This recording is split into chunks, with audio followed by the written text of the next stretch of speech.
Hey guys, tonight we're diving into something truly bizarre, highly misunderstood, and, let's be real, just a little bit uncomfortable. You've probably heard of them, maybe seen one in a museum or a cartoon. Medieval chastity belts. You know, those supposedly iron contraptions designed to keep women pure while their husbands went off to war, locked tighter than a dragon's hoard. Well, spoiler alert, you probably won't survive this one with your old assumptions intact, because the truth is weirder, funnier, and way more modern than you'd ever guess. So before you get comfortable, take a moment to like the video and subscribe, but only if you genuinely enjoy what I do here. Oh, and tell me in the comments where you're watching from and what time it is. Always fun to see where our little history club meets each night. Now, dim the lights, maybe turn on a fan for that soft background hum, and let's ease into tonight's journey together. So here's the setup. You're imagining yourself as a noblewoman in the medieval Europe, let's say 12th or 13th century. Your husband, some brooding, armour-clad knight, is heading off to the Crusades, but before he leaves, he pulls out what looks like a mini iron pair of underpants lined with tiny locks and jagged teeth, straps you in, throws away the key, and gallops off to fight for God and glory. He's saving your virtue, you're told. And you're supposed to just live in this metal cage for months, years, except, pause right there, that whole mental image, the one Hollywood, cartoons, and even some museums love, yeah. It's about as historically accurate as a dragon riding a unicycle through the Vatican. The earliest supposed mentions of chastity belts don't even appear until long after the Crusades were a thing. We're talking the late 14th century at the earliest. Even then, it's not entirely clear if they're being talked about seriously or as part of a joke. A satirical jab. Medieval meme culture, if you will. There's this manuscript by a German guy named Konrad Kieser from around 1405 that shows an image of what looks like a metal belt, along with some notes.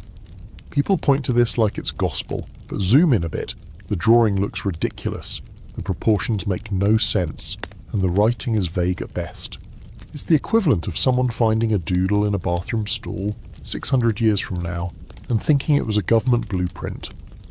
Still, the idea persisted. Over the years, stories about chastity belts started popping up in travelogues. Those sketchy old-timey adventure diaries written by guys who loved exaggerating their discoveries.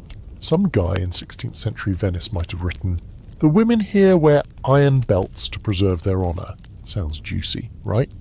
Except he never explains how they work, or how the women function, or, survive basic bodily functions. It's like saying, the dogs here walk backwards, without bothering to show a single one.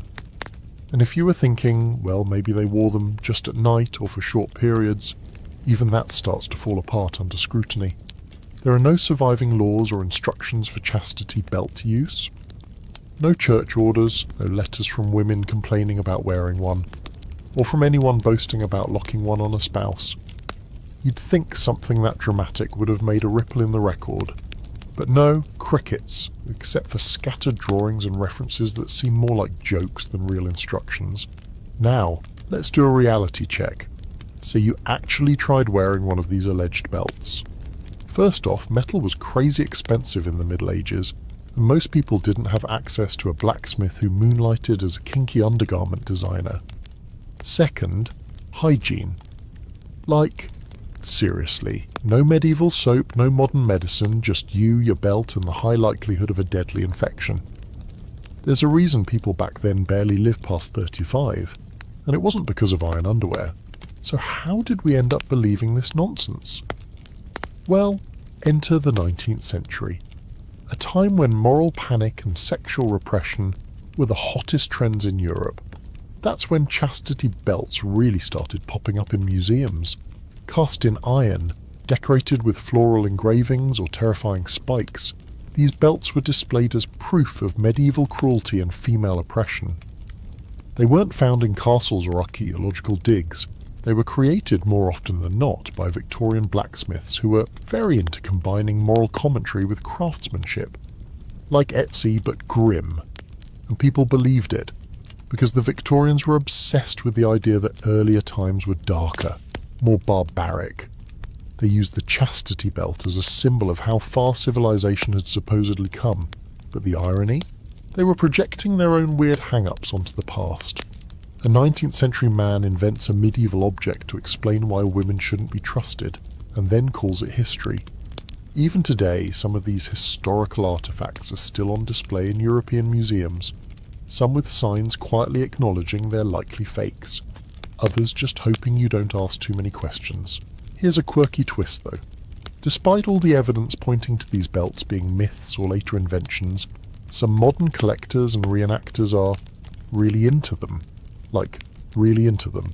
Which is fine, no judgment, but again, let's not confuse private preferences with public history. And this brings us to the heart of the scholarly debate.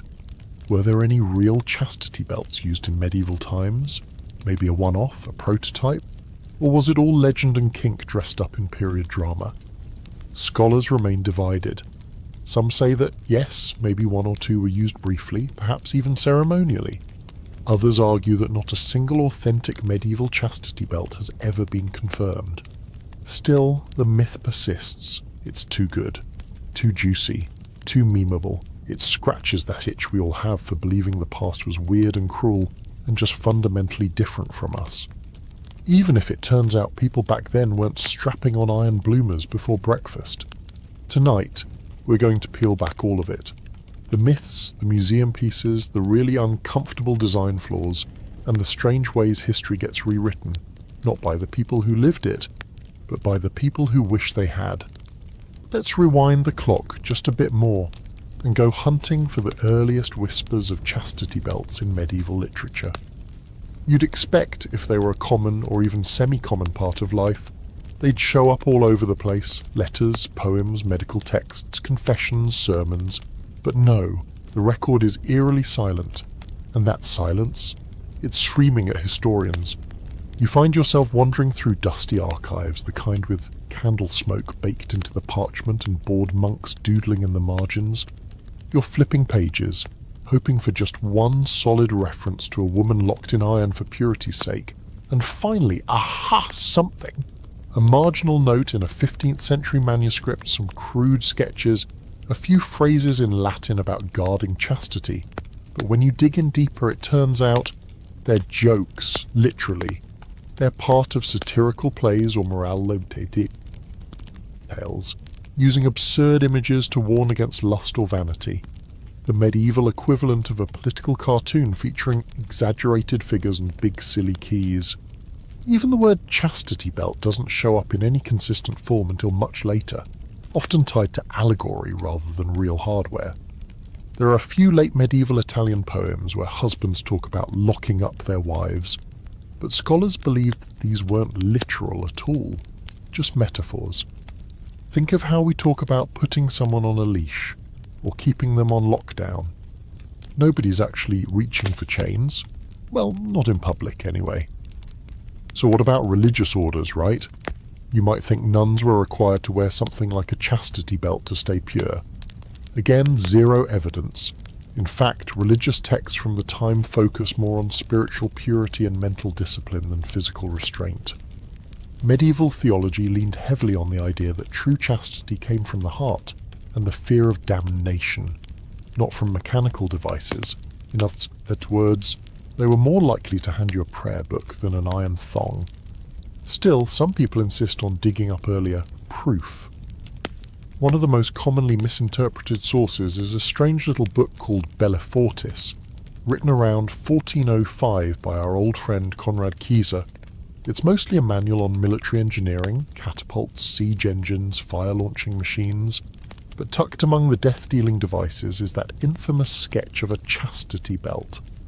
It shows a crude metal design with a caption that loosely translates to protect women from danger when travelling. Sounds promising, right? Except there are no details, no how-to, no actual instruction. And here's the kicker. It's placed in a section filled with borderline fantastical inventions, including things that never actually existed, like winged battle wagons and explosive arrows. So historians argue, Was this just another whimsical idea in a book of whimsical ideas? Or was it real? Some say Chiesa was being ironic. Others think he was just tossing out a weird suggestion, but no one agrees. The drawing is kind of like a medieval Bigfoot photo. Grainy, sketchy, and guaranteed to trigger a bar fight at any academic conference. Now, let's step away from the dusty books and walk the cobbled streets of Venice, Florence, maybe even Avignon. You're now a merchant, mingling with travellers from all over Europe. Every innkeeper has a tale. "Ah yes," says one with a conspiratorial grin. "In the East, they use belts of iron to keep their women chaste. He's never seen one, doesn't know how they work. But he's heard things, and so have you." Soon the rumour spreads, passed from sailor to noble to storyteller. It grows with every retelling, like a medieval game of telephone. By the time it lands in England, it's a full-blown morality tale, complete with elaborate keys and cruel husbands. Travelogues from this time often feature outlandish stories. In one 16th century account, a traveller describes a Turkish custom where women are supposedly kept locked up in metal devices.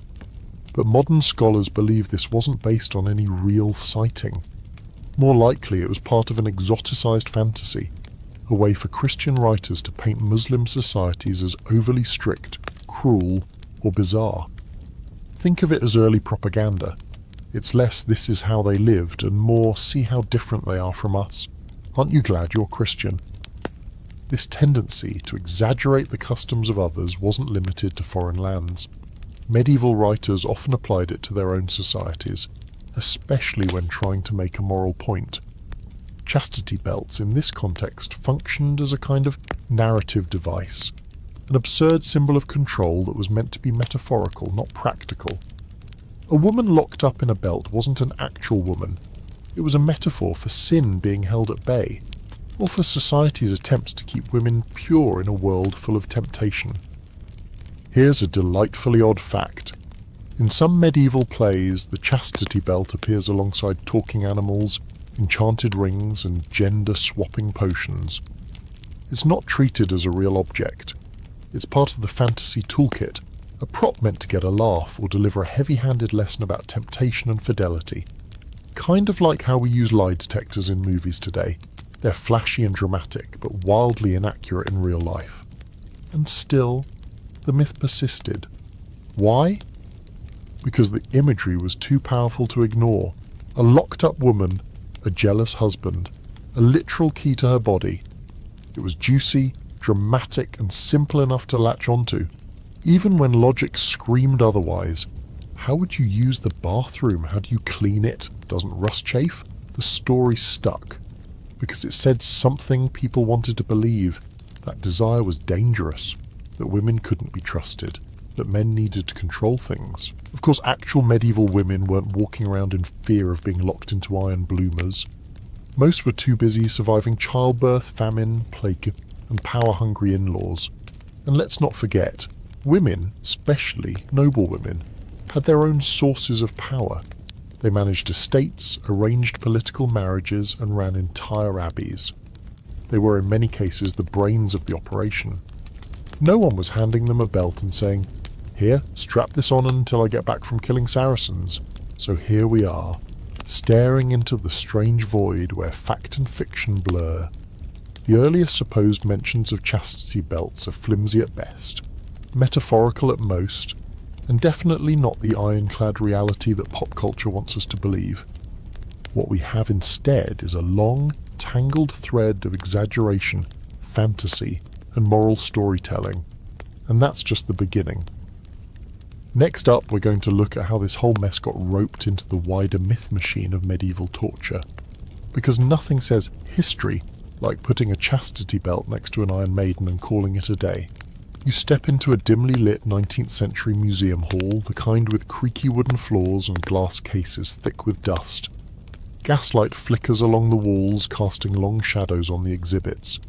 You're here for the history, maybe hoping to feel a chill of the past. But what you find instead is a carefully curated freak show.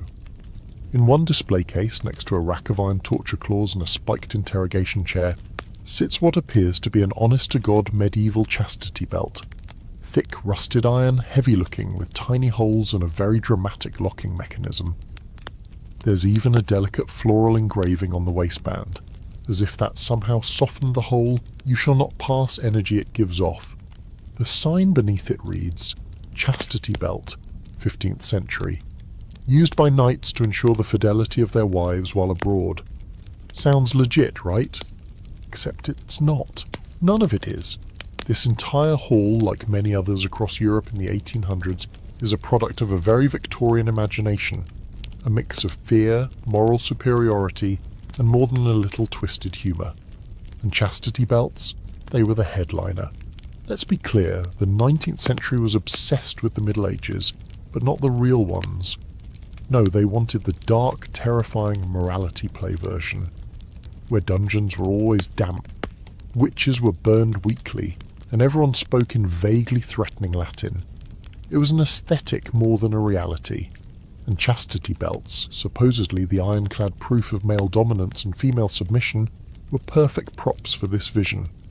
They weren't studied artifacts so much as theatre. A spooky costume piece in a morality play about how far society had come.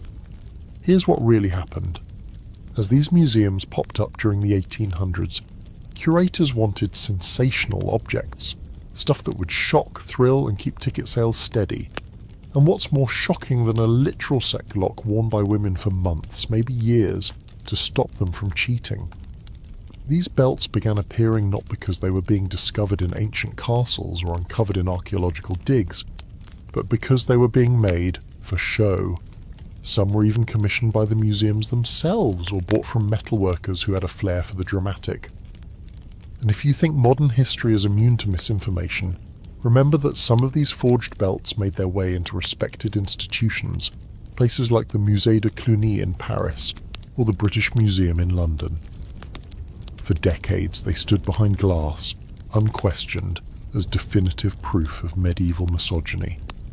It wasn't until well into the 20th century that skeptical historians started pointing out a few inconvenient details, like the rivets being 19th century machine-made, or the lack of wear, because, surprise, real underwear tends to show some evidence of use, especially if it's made of metal.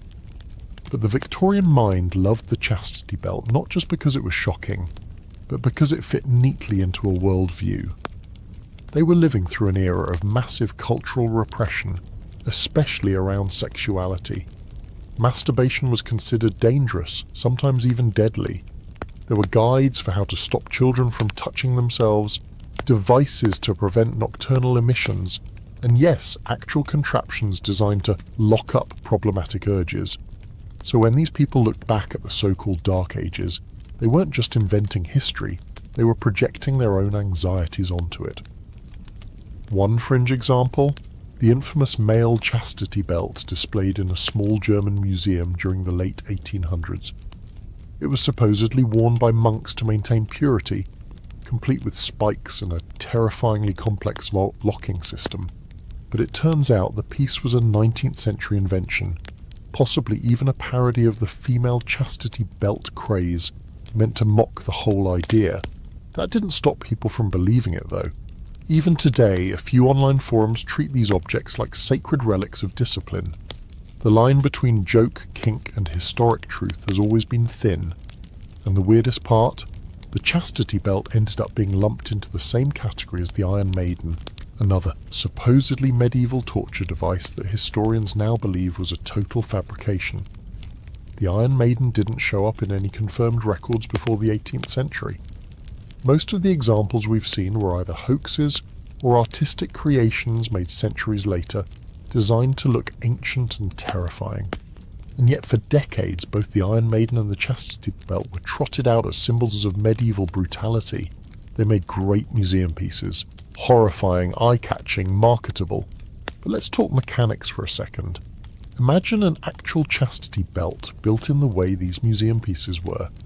You're looking at a solid piece of iron or steel, shaped vaguely like a pair of briefs, but with zero padding, lots of chafing points, and no plausible way to use the bathroom or deal with menstrual cycles. There's no ventilation, no consideration for basic anatomy. And yet people believed women wore these for months at a time while their husbands were away. It's the kind of story that only makes sense if you never ask a single follow-up question. And yet museum goers bought it. Tour guides repeated it, textbooks echoed it. For over a century the myth rolled on, solidified not by real evidence but by repetition. The chastity belt became one of those facts everyone just knew, even if they'd never seen one, never read a real primary source, and definitely never thought about how absurd the whole thing is. Like Napoleon being short or Vikings wearing horned helmets, it stuck because it was dramatic. To this day, some of these 19th century chastity belts are still sitting in glass cases. Some museums have quietly updated their plaques to say things like likely 19th century replica or symbolic representation. Others just don't say much at all. Because walking back a historical myth isn't as easy as locking it up and throwing away the key. So here you are, standing in a room full of iron relics, most of them fake. All of them telling you more about the 1800s than the 1400s. It's a museum of mirrors, reflecting not the truth of the past, but the fears and obsessions of the people who came later. And that's the shocking twist no one expects. The chastity belt wasn't a medieval reality. It was a modern fantasy, dressed up in rust and legend, built not to protect virtue, but to sell tickets. Next, we'll get even closer to these strange contraptions, literally. We're taking a good hard look at the design, the hardware, and why these belts would have been a logistical nightmare for anyone foolish enough to try and wear one. Let's lean in a little closer now.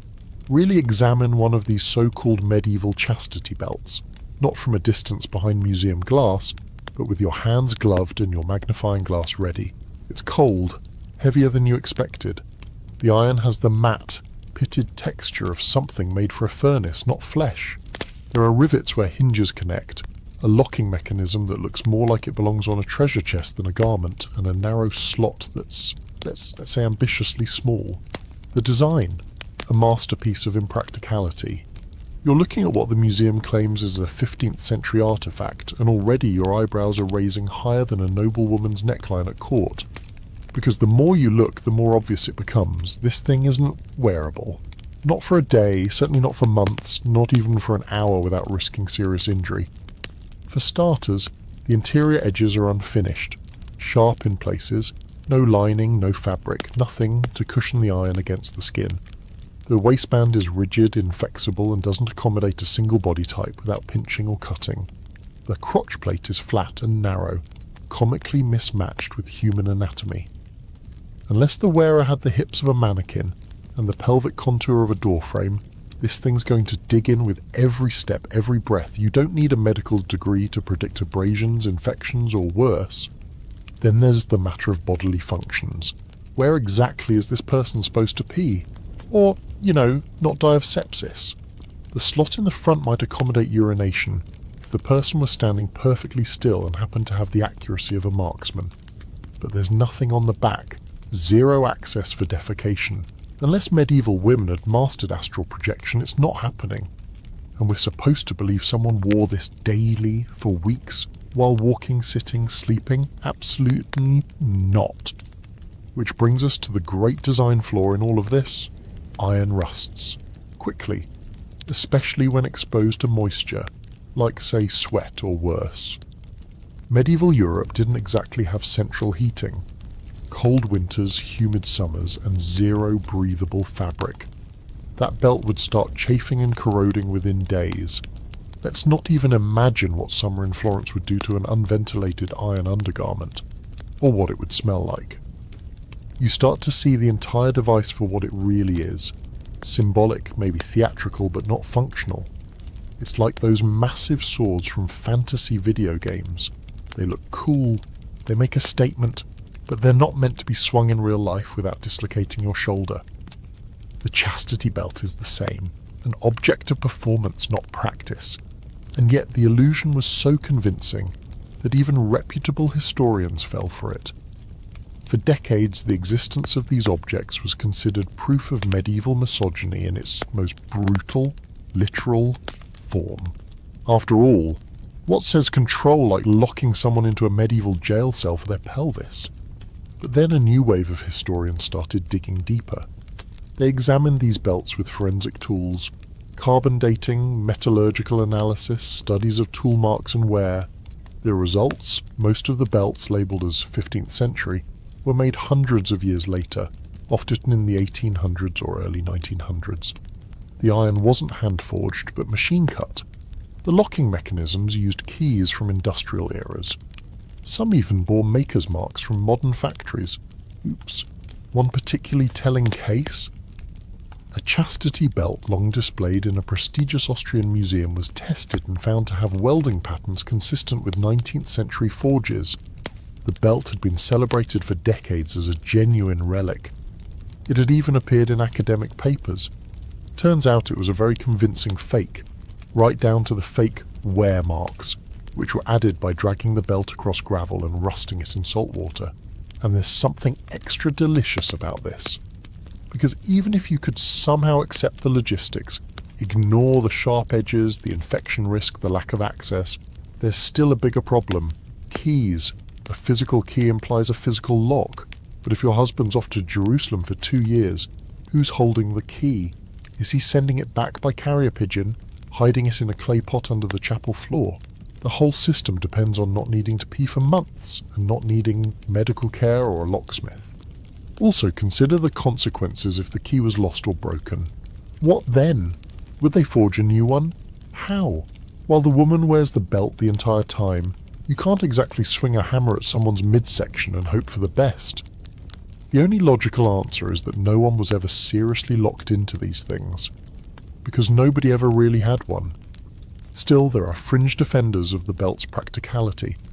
Some argue that a few belts may have been leather-based, not iron, less dramatic, more wearable, maybe used briefly during travel, or even for consensual kink before the word kink existed. There's a theory that some belts were medical devices, not chastity tools, used to stop self-harm or to prevent sexual activity in cases of mental illness. Even then, though, these weren't medieval. They were 19th century solutions, invented by moralists trying to tame unruly impulses, often without the patient's consent. Here's a quirky twist. Some chastity belts discovered in older collections turned out to be elaborate, lockable codpieces for men, possibly designed for flair, intimidation, or maybe even fashion. One French example featured a built-in dagger sheath and space for perfume. Because of course it did. Medieval men weren't subtle. And so, as you examine the rusted loops and impossible seams of these so-called chastity belts, you begin to see them not as real-world objects, but as historical stage props. They were crafted to tell a story about power, about morality, about control, but not to be worn. Like a crown made of thorns, they symbolize something darker, more emotional than physical. They were a scare tactic in steel. In the next section, we'll pull back this camera a little more and examine how 19th century museum culture fueled the spread of these myths, and how forgery became a business model for men with metal and a twisted sense of humour. You're walking through a museum again, but this time the floorboards don't groan beneath your feet and the glass cases gleam with curated precision. You're in the 21st century now, and yet, there it is. Another chastity belt, still on display, still presented with just enough ambiguity to keep you guessing. Maybe the placard now says allegedly medieval, or believed by some to date to the 15th century. They've learned to hedge, but make no mistake, the belt is still here, still playing its part, still whispering its old myth into your modern ears. And how did it get here? Enter the 19th century's booming industry of museum frauds. You see, during the Victorian era, there was a massive cultural hunger for relics of the past, especially objects that confirmed popular ideas about medieval life being harsh, dramatic, and wildly repressive. The Industrial Revolution had yanked society out of the old world, and people were nostalgic, terrified, and fascinated all at once. So when museums began cropping up across Europe and America, they needed inventory, not just coins and scrolls, but attention-grabbing items. Medieval helmets, plague doctor masks, spiked chairs, and yes, chastity belts. The more gruesome and theatrical, the better. The problem? Authentic artifacts were rare, fragile, or boring. So enter the blacksmith historian. These were artisans, sometimes amateurs, sometimes experts, who realised there was serious money to be made in forging medieval devices. They didn't need to pass off perfect fakes, just things that looked the part. A chastity belt made in 1870 with a few rust spots and some half-scratched Latin could sell for a small fortune to a museum desperate for a centrepiece. No one was carbon dating anything yet. Most curators didn't even question the stories that came with the pieces, usually some vague tale of a discovery in a dusty Italian attic or a secret chamber in a crumbling German castle. And why would they question it? The myth was already baked into the public imagination. By the time these belts hit display, people expected the Middle Ages to be filled with cruelty and sexual control. They'd read it in pulp novels, seen it in early stage plays, and heard it in sermons. So when someone presented an iron belt allegedly used to keep a woman virtuous, it made sense. It fit the narrative. No one asked whether anyone had checked the metallurgy or considered basic human anatomy. The audience wasn't looking for truth. They wanted theatre. Even respected institutions fell for the show. The British Museum, for example, once proudly displayed a medieval chastity belt that later turned out to be a 19th century fabrication. In France, the Musée de Cluny had several on display until scholars quietly began to question the timelines and construction techniques. Some museums, like Vienna's Heeresgeschichtliches Museum, eventually reclassified their belts as probable fakes, but only after decades of misleading signage and wide-eyed field trips. One particularly strange case comes out of Germany, where a museum displayed a chastity belt with such aggressive design, spikes, traps, locking mechanisms so absurd they belonged in a cartoon. It was later revealed to be a satirical art piece mistaken for the real thing. Someone had made it as a joke or a statement, and someone else thought, yes, this belongs in the medieval torture wing. But here's where it gets even more surreal. Some of these forged belts did make their way into private collections where they were treated with almost religious reverence, not as artifacts, but as cautionary tales, symbols of morality, discipline, or patriarchal order. Victorian gentlemen would proudly own one, not for fun, but as a teaching tool. Look, they'd say, at how far we've come, or worse, look at what we should bring back. That metal object behind the glass wasn't just a fake, it was a fantasy, lovingly preserved, and sometimes the fakes weren't even malicious, they were performance art. Created by blacksmiths who wanted to comment on repression, on gender politics, on the absurdity of trying to control human desire. But once they left the forge and entered a museum, that context vanished. They were interpreted literally, repackaged as history, and paraded as proof of medieval brutality. A quirky little example. In the late 1800s, a travelling exhibition in London featured what was called the Maiden's Vice, a chastity belt allegedly found in a Scottish monastery. It had filigree on the sides, a velvet lining, really, and a lock engraved with a crest no one could identify. The story was that a monk wore the key around his neck while supervising the young women under his care. The truth? It was created by a prop designer from a local theatre company. Someone had made it for a stage play and then sold it when the production ended. It passed hands a few times, picked up a fictional origin story, and ended up on tour with banners declaring it an artifact of holy discipline. By the time someone traced it back, it had appeared in newspapers, been mentioned in a sermon, and even inspired a moralizing poem.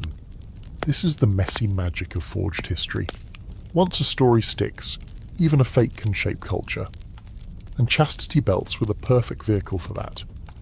They were shocking enough to attract attention, morally charged enough to seem instructive, and vague enough in origin that no one could prove otherwise. And even when they were exposed as fakes, the narrative often survived. People didn't want to believe they weren't real, because if they were fake, then maybe all the lessons they were supposed to teach about obedience, temptation, gender, were just as fake. and that's a much harder pill to swallow. Of course, modern museums are trying to do better. Many have relabeled their chastity belt exhibits or removed them altogether. Some now include context. These objects are probably 19th century creations, influenced by a Victorian moral panic and historical misunderstanding. But the myth is still alive in pop culture, in internet jokes, and even in some academic corners. Because the chastity belt wasn't just a physical object, it was a story. A myth forged in iron and polished by centuries of repression and imagination. And like all good myths, it adapted. It survived not because it was true, but because it was useful.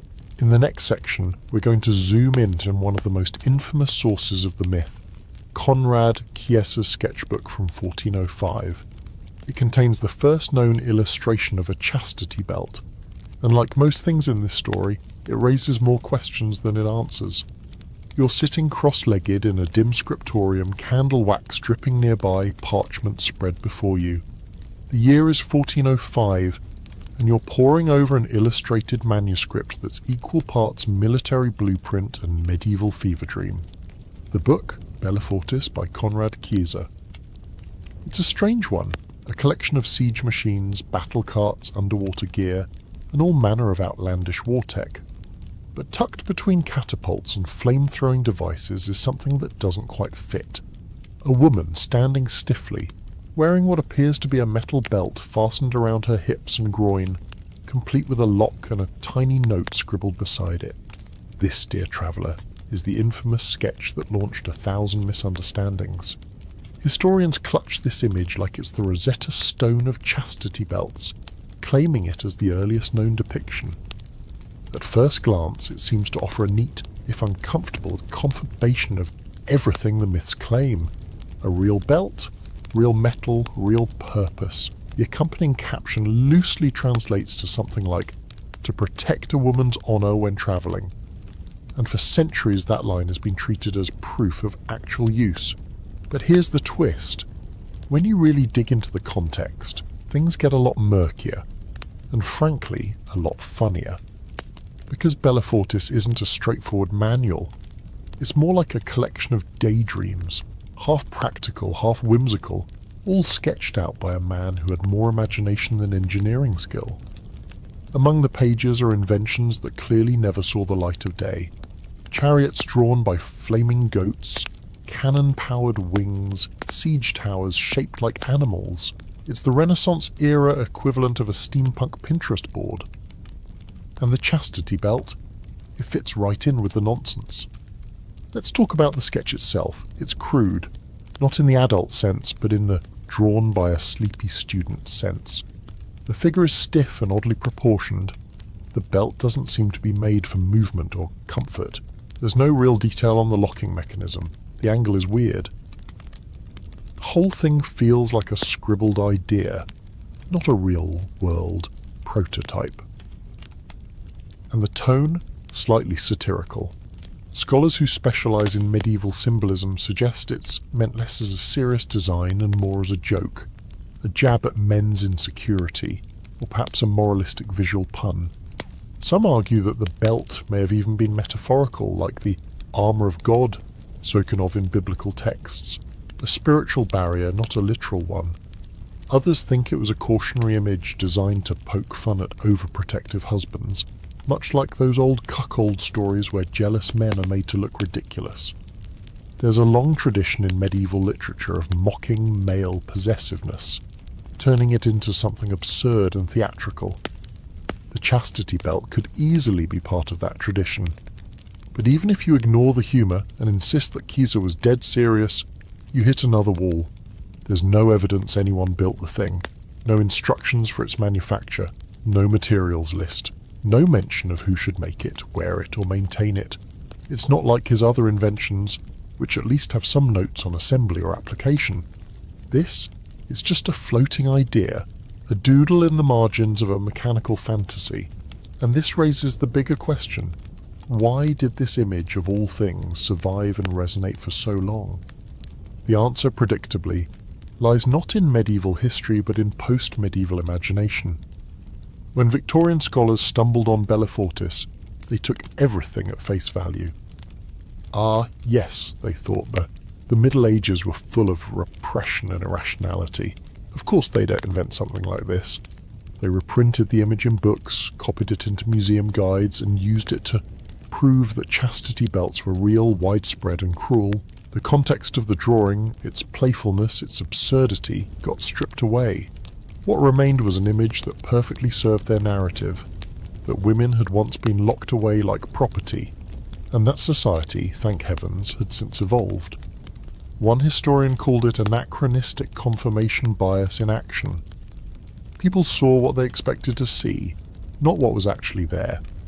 They treated a cartoon like a photograph, a sketch like a specimen, and even now, long after scholars have unpacked the true nature of Bellefortis, the image continues to circulate. Google first chastity belt and you'll probably see it. Pinned to boards, printed in history books, referenced in late-night comedy bits. Its visual power is just too sticky to let go. Here's a strange sidebar. In some later editions of Bellefortis, the chastity belt sketch is mysteriously omitted. Whether due to censorship, embarrassment, or simple editing, we don't know. But its absence in later printing suggests it wasn't exactly considered a crucial invention by Chiesa's contemporaries. In fact, some later scholars accused publishers of removing it because it was inappropriate for polite academic audiences, which only added to the mystique. Nothing sells a myth faster than making it forbidden. And then there's the fringe theory that maybe, just maybe, Chiesa did see a real prototype. That someone, somewhere, had crafted a belt out of leather or metal as a one-off experiment in control. Maybe it was used for a very short time, in very specific circumstances, and quickly abandoned because, well, people don't like getting infected by rust or bleeding from their hips. This theory remains just that, a theory. But it's the lifeline myth believers cling to, the hope that somewhere, somehow, the image is based on something. But the dominant scholarly view? It's a footnote, a curiosity, not evidence, not confirmation, just one man's sketch of a control fantasy wrapped in an armoured belt. And if that's disappointing, it shouldn't be, because it opens up something far more interesting. How a single sketch, possibly meant as satire, can fuel centuries of misbelief, fetishism, and fake museum artefacts. It's a reminder of how fragile the line is between history and imagination. Between what people did and what they wanted people to have done. That belt in Chiesa's book, it's the seed of a myth. Not a relic, a story. Next, we'll take this myth on the road. Time to follow the so-called knight's journey and see how the chastity belt legend got wrapped around the romanticised idea of husbands going off to war while their wives got padlocked. Let's saddle up for one of the most enduring and wildly suspicious chapters in the chastity belt saga. The crusading knight and his poor padlocked wife. Picture this. You're a nobleman in shining armour, sword polished, horse saddled, and God on your side. You're about to ride off to the Holy Land to fight infidels for glory and salvation. But before you leave, you call your wife into the solar, open a velvet-lined chest and pull out an iron belt. It's for your protection, you murmur solemnly. You strap it around her hips, click it shut, hand the key to your most trusted squire, or maybe just swallow it dramatically, and disappear into the desert for the next 5 years. It's cinematic, it's poetic, it's completely bonkers. This story of knights locking up their wives before galloping off to war has appeared in art, fiction, cartoons, and even history textbooks. It's the crown jewel of chastity belt mythology, and it makes sense in a twisted sort of way. After all, the Crusades were brutal and long, men left for years. Some never returned. What better way to ensure a wife's fidelity than a lock and key, right? Except there's not a shred of actual evidence that this ever happened. None. Not a letter, not a diary entry, not a single church record mentioning it. For all the mountains of Crusade-era documentation we do have, personal letters, legal papers, tumens, love poems, not one makes mention of a man using a chastity belt on his wife. And that's not a minor omission. That's a red flag the size of Jerusalem. Let's put aside the emotional horror of this for a second and look at the logistics. If you're riding off to war, are you really going to leave your wife in a literal metal cage, knowing she has to survive plagues, political manoeuvring, pregnancies, and running the estate while you're gone? That's not just cruel, it's colossally stupid. Noble women weren't delicate flowers waiting in towers. They were often the backbone of estate management. They collected taxes, negotiated disputes, arranged alliances. If anything, they were more powerful when their husbands were away. Strapping one into a sanitation nightmare would be like tying up your CEO before heading to a board meeting. Also, let's not pretend the men were saints. The whole idea that a chastity belt was to protect a woman's virtue while her husband remained perfectly loyal abroad is laughable. Crusade records are full of stories. Some heroic, some horrifying, of soldiers engaging in every kind of misconduct imaginable. Looting, drunkenness, forced marriages, and more. And yet, the woman back home gets the hardware. Convenient. So where did this absurd narrative come from? Blame the Romantics.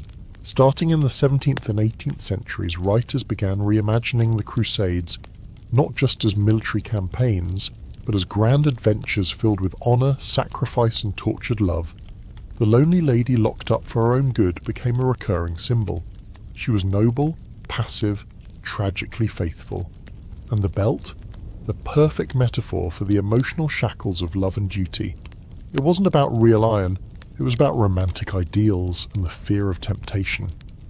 One early literary example appears in a French ballad from the 1600s, where a knight gives his wife a magical girdle before departing for battle. If she stays faithful, it stays closed. If she strays, it bursts open in shame. It's fantasy, sure, but the imagery stuck. Over time, the magical aspect was stripped away, and the metaphor turned into steel. By the Victorian era, it wasn't just a poetic device, it was believed by some to be actual practice, and because it fit with everything people already believed about the Middle Ages, barbaric, patriarchal, absurd, the myth took root. Museums started acquiring knights' chastity belts, some complete with fake inscriptions and dramatic backstories. Tour guides whispered tales of noblemen locking up their wives before joining the Second Crusade, never mentioning that the belts were made in 1890 and the only war they'd seen was the Great Exhibition. Then there's the cuckold angle. Let's not overlook the appeal of the chastity belt as a punchline. The jealous husband has been a figure of ridicule since ancient times. In medieval and Renaissance plays, the man who tries to control his wife too tightly usually ends up humiliated. So the idea of a man physically locking his wife's pelvis becomes high comedy, especially when she outsmarts him. There's an entire genre of folklore, particularly in France and Italy, featuring wives picking locks, tricking guardians, or just hiding duplicate keys. The belt isn't a real device, it's a prop in a farce. There's even an Italian tale from the 17th century involving a merchant who locks his wife into a chastity belt while he goes on a long voyage. She seduces the locksmith, has the lock duplicated, and throws lavish parties in his absence. When he returns and demands the key, she plays the part of the loyal wife, and he never suspects a thing. It's pure satire. And yet, over time, these jokes morphed into evidence. A lesser-known but hilarious fact. Some early travelling performers in the 18th century included mock chastity belts in their acts. Wooden or tin contraptions with fake spikes, meant to get a laugh from the audience. They'd pull women up from the crowd and joke about locking them in. It was raunchy humour, lowbrow vaudeville. But somewhere along the line, people started thinking these props were reproductions of actual devices. And still, some believers persist. You'll find modern reenactment groups who genuinely think knights left their wives locked up. Some even commission replica belts to display next to their swords and shields, despite the overwhelming scholarly consensus that this never happened. When confronted with the facts, the fallback is usually, well, surely someone somewhere must have tried it once, and maybe they did. But that's like saying the existence of one guy who built a homemade jetpack proves the whole town used to fly. The knight and belt myth also reflects something deeper and darker, the ongoing cultural obsession with controlling female sexuality. The chastity belt, whether worn or not, stands as a symbol of this control. It's not just about fidelity, it's about possession. The myth that a man would lock his wife's body and walk away with the only key is less a reflection of history than of fantasy, an uneasy cocktail of fear, desire, and authority. So the next time someone claims that medieval knights kept their wives locked up while they rode off to fight, just smile and nod.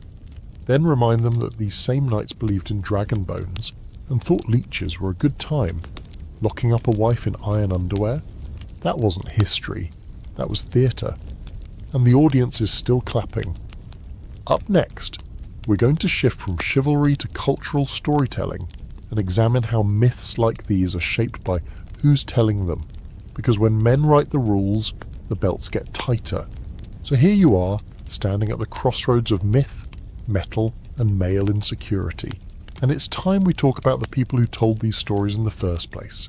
Because as it turns out, chastity belt history isn't really about belts. It's about authorship. Specifically, who had the power to write the past, and what they needed that past to say. And surprise, it was mostly men, and what they wanted, more than historical accuracy, was control. Think about it. Most of the early sources for chastity belt stories, whether real or fictional, were penned by male clerics, male poets, male playwrights, male travellers, and male historians with a flair for drama. This isn't just a gender footnote, it's the whole frame. The chastity belt wasn't a thing that women wore, it was a thing that men imagined women wearing for their own peace of mind or moral satisfaction, or, let's be honest, because they were a little scared. At its core, the chastity belt myth is male fantasy masquerading as moral order. A neat solution to the age-old problem of female autonomy. If you're anxious about your wife's fidelity, or your daughter's innocence, or the fragile illusion that your household honour rests entirely on someone else's genitals, why not invent a tool that promises control, that guarantees it? A lock, a key, a seal of ownership forged in iron. What better way to soothe an insecure ego? It's important to realise that this isn't just a medieval impulse. The idea that women's bodies require guarding, regulating, or literal locking has appeared in different forms across countless cultures. The chastity belt just happened to be the Western steel-plated version of the same anxiety. And like all good patriarchal tools, it cloaked itself in the language of love and safety. This is for your own good. This is to protect you. This is because I care. Which is rich, considering that the women supposedly wearing these belts didn't leave behind any first-hand accounts. Not one diary entry, no letters, no angry complaints to the abbess about how the lock is chafing and the hinge pinched again this morning. Nothing. All the surviving evidence we have, sketches, anecdotes, jokes, comes from men observing, inventing, or performing the myth. The chastity belt is one of history's loudest silences. The absence of women's voices in this story isn't just an oversight, it's the point. Now there are exceptions, sort of. Some satirical texts from later centuries feature fictional women commenting on chastity belts, but even these were written by men. The women in them are clever, seductive, duplicitous, always finding ways to outsmart the device, and you can almost hear the wink behind the words. She may be locked up, the story implies, but she's got a second key hidden in her garter. Ha ha. The belt becomes a narrative device, not to control her, but to prove that she can't be controlled. A tool in a morality play that always ends in either virtue or vice, depending on the author's mood. There's a fringe theory that some noble women may have requested belts for themselves when travelling, as a deterrent against assault. This is where the discussion takes a subtle and strange turn. It's possible that in rare isolated cases, some kind of garment with a locking mechanism might have been used for personal safety. Maybe made of leather, maybe ceremonial. But even if such cases existed, they wouldn't prove widespread use, and they definitely wouldn't justify the decades of myths about husbands locking up their wives and throwing away the key. The problem is, this theory gets twisted fast. What starts as maybe someone tried this once turns into women wanted this. And suddenly we're back in the land of invented consent. It's the historical equivalent of the "she asked for it" defence, retroactively applied to fictional scenarios.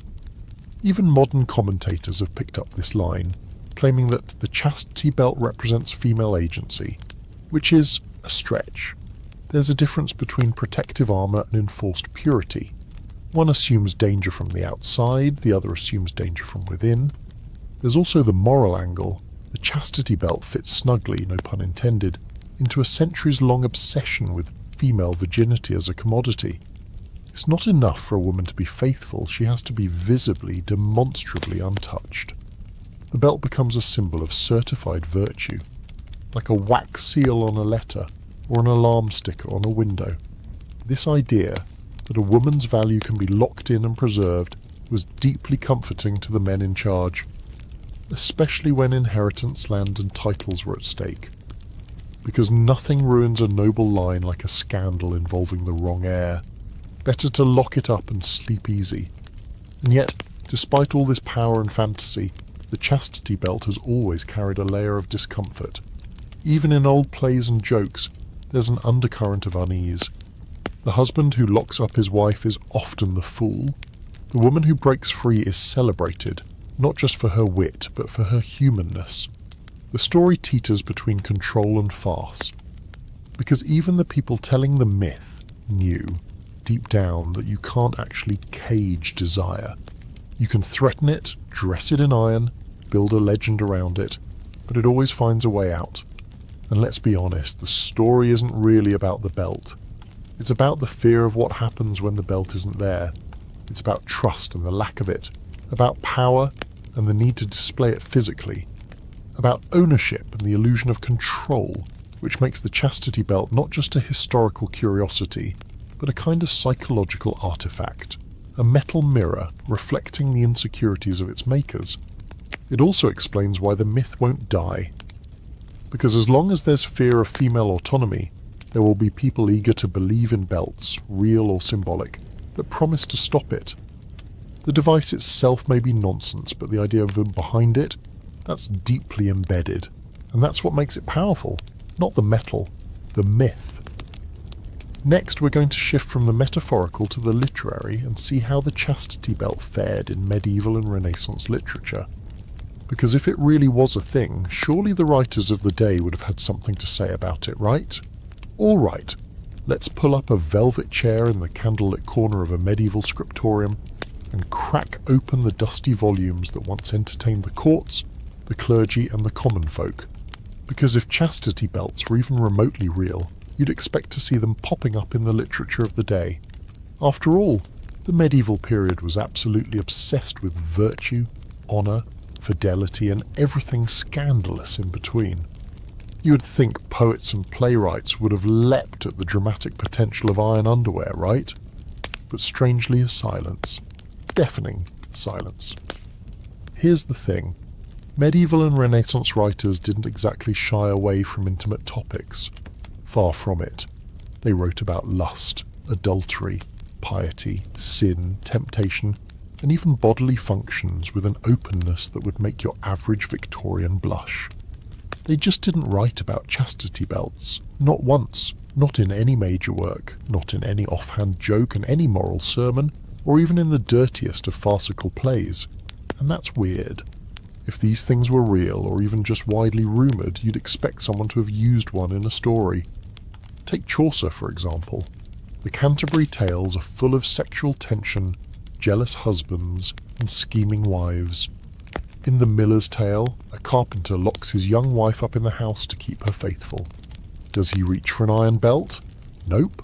He just relies on old-fashioned emotional manipulation and some basic door latches. That's the pattern across the whole text. Chastity is a moral battle, not a mechanical one. Even bawdy French farces, the kind that practically invent the sitcom formula, never mention chastity belts. You'll find jokes about nightcaps, about lovers hiding in wardrobes, about a woman's jewel box being hard to unlock. But it's all metaphor. Not a single jester hauls out a key or jingles a crotch-locking mechanism. And if it doesn't show up in comedy, you can bet it didn't exist. because comedy is where culture pokes fun at itself. If people were using these things, even rarely, someone would have gotten a punchline out of it. Renaissance literature is just as quiet. Shakespeare, who never passed up a good double entendre, never once references a chastity belt. And this is a guy who wrote entire plays about jealousy, fidelity, and control. Othello murders his wife over imagined infidelity. The Taming of the Shrew is literally about controlling a woman's behaviour. And Much Ado About Nothing runs entirely on rumours and misunderstandings about female virtue, but not a belt in sight. No steel bloomers, no locked groins, not even a sarcastic mention. That absence? That's telling. Even religious writings, which you might assume would be obsessed with chastity enforcement, focus far more on inner virtue than physical restrictions. Monks and theologians wrote lengthy treatises on the importance of sexual purity, but they recommended fasting, prayer, and isolation, not locks. No bishop was out here blessing blacksmiths for their contributions to moral restraint. The church had plenty of opinions about women's bodies, but they never backed chastity belts as tools of divine control. So what does show up in literature instead? A lot of symbolic barriers. Magical girdles, enchanted rings, loyalty spells, these appear frequently. In Arthurian tales, for instance, you've got the girdle of Guinevere, which only the pure can wear, or tales of knights whose beloveds are protected by virtue that's spiritual, not mechanical. These devices are clearly metaphorical. They function more like love charms or divine tests than any real-world contraption. They speak to trust, not restraint. And crucially, they fail when love or faithfulness fails. That's the moral. Fidelity can't be forced. It must be chosen. In fact, the only time we start to see anything even remotely belt-like pop up in stories is after the myth had already begun to spread, centuries later. Victorian authors, looking back on the barbaric Middle Ages, began inserting chastity belts into their historical fiction. Suddenly you've got tortured noblewomen clanking down castle corridors, keys hidden in crucifixes, and cruel barons turning locks like jailers. But that's not medieval literature. That's fan fiction, written by people projecting their own hang-ups onto the past. One popular example, the 1833 novella La Ceinture de Chastité by French writer Méry. It's set in medieval times and features, surprise, a chastity belt as a plot device. The whole thing reads like a proto-Gothic bodice ripper full of lust, betrayal, and eventually the unlocking of more than just the belt. The Victorians ate this up. They loved imagining the Middle Ages as a mix of romance and horror, where everyone was either dying of piety or desire. But even then, it was understood to be fiction. Titillating, but not true. Of course, not everyone has gotten the memo. Some conspiracy-minded historians have pointed to the literary absence as proof that chastity belts were too taboo to mention. The unspoken truth theory. That's always convenient, isn't it? There's no evidence because the evidence was too dangerous. But history doesn't really work that way. If the past has taught us anything, it's that humans are terrible at keeping secrets. We write everything down, we whisper it in poems, and we carve it into pews and scratch it into jail walls. If chastity belts were a real part of everyday life, someone would have complained, or joked, or slipped it into a limerick. Instead, what we get is centuries of silence. Not because the belts were real and unmentionable, but because they were never real to begin with. They weren't part of the mental furniture of medieval people. They weren't in their plays, their poems, or their prayers, and that silence is louder than any forged museum relic or sketch in the margins of Bellefortis. Now here's a quirky footnote. One of the only vaguely early mentions of something belt-adjacent comes from a late 16th century collection of jokes called Facetiae by Poggio Bracciolini, where a jealous husband is tricked by a clever wife into thinking she's wearing a magical anti-adultery device. It's played entirely for laughs. And again, it's not about a real belt, it's about the idea of male control being an illusion. The punchline is the failure of control, not its success. So what do we make of all this? If the belt never shows up in the stories people told each other, it probably didn't show up in their underwear drawer either. Real cultural practices leave fingerprints. The chastity belt myth, on the other hand, leaves nothing but smudges. It's an echo from the future, projected backward like a shadow puppet, a symbol, not a souvenir. Next, we're going to get uncomfortably real for a moment and dive into something the myth conveniently ignores: medieval hygiene. Because once you really consider how people handled the basic messiness of life back then, the idea of voluntarily wrapping one's private parts in rust-prone iron becomes not just unlikely, but absolutely impossible. Let's take a break from scrolls and sketches and get down to something a little more tactile. You, dear listener, are now living in a medieval village. You've got a thatched roof, a goat that won't shut up, and exactly zero indoor plumbing. Water is cold, scarce, and often suspicious. Baths, rare. Soap, harsh and inconsistent. Now imagine, just for a moment, that on top of this fragrant lifestyle someone hands you a solid iron undergarment. For your virtue, they say, like it's a gift. A snug, rust-prone, unventilated device with a lock at your navel and absolutely no opening at the back. Welcome to the most impractical nightmare accessory ever conceived. Let's talk about hygiene. The Middle Ages weren't quite the filth swamp that modern people sometimes imagine. People did care about cleanliness, but the methods and resources were a far cry from what we'd consider acceptable today. Bathhouses existed, especially in cities, but they were communal, sometimes mixed gender, and always intermittent. For the average person, bathing happened sporadically and was often seasonal. You might wash your hands and face with a basin, but full-body scrubbing? That was an ordeal. Now, imagine adding a chastity belt to the equation. A device you cannot remove without a key. A device made of metal that reacts poorly to moisture, sweat, friction, and time. Start with the obvious, urination. If we go by the design of most so-called chastity belts in museums, the openings for urine are either a single tiny slit or a drilled perforation pattern that looks like someone sneezed during the design process. There's no room for error. That means any woman wearing it would need to sit perfectly still, line everything up with the precision of a laser, and hope there were no unexpected shifts, which is hilarious because human anatomy, and let's say this plainly, isn't designed to coordinate with iron. But fine, maybe you're thinking, okay, what if it was just worn during travel short term? Even then, we hit our next delightful topic, menstruation. How exactly is someone supposed to deal with a multi-day cycle while sealed into metal from hip to thigh? Pads in the Middle Ages were mostly homemade. Rags, often washed and reused. Tampons, as we know them, didn't exist. So managing your period meant regular changing, cleaning and ventilation.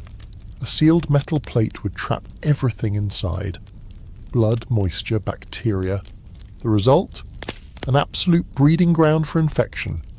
And speaking of infection, let's talk about skin.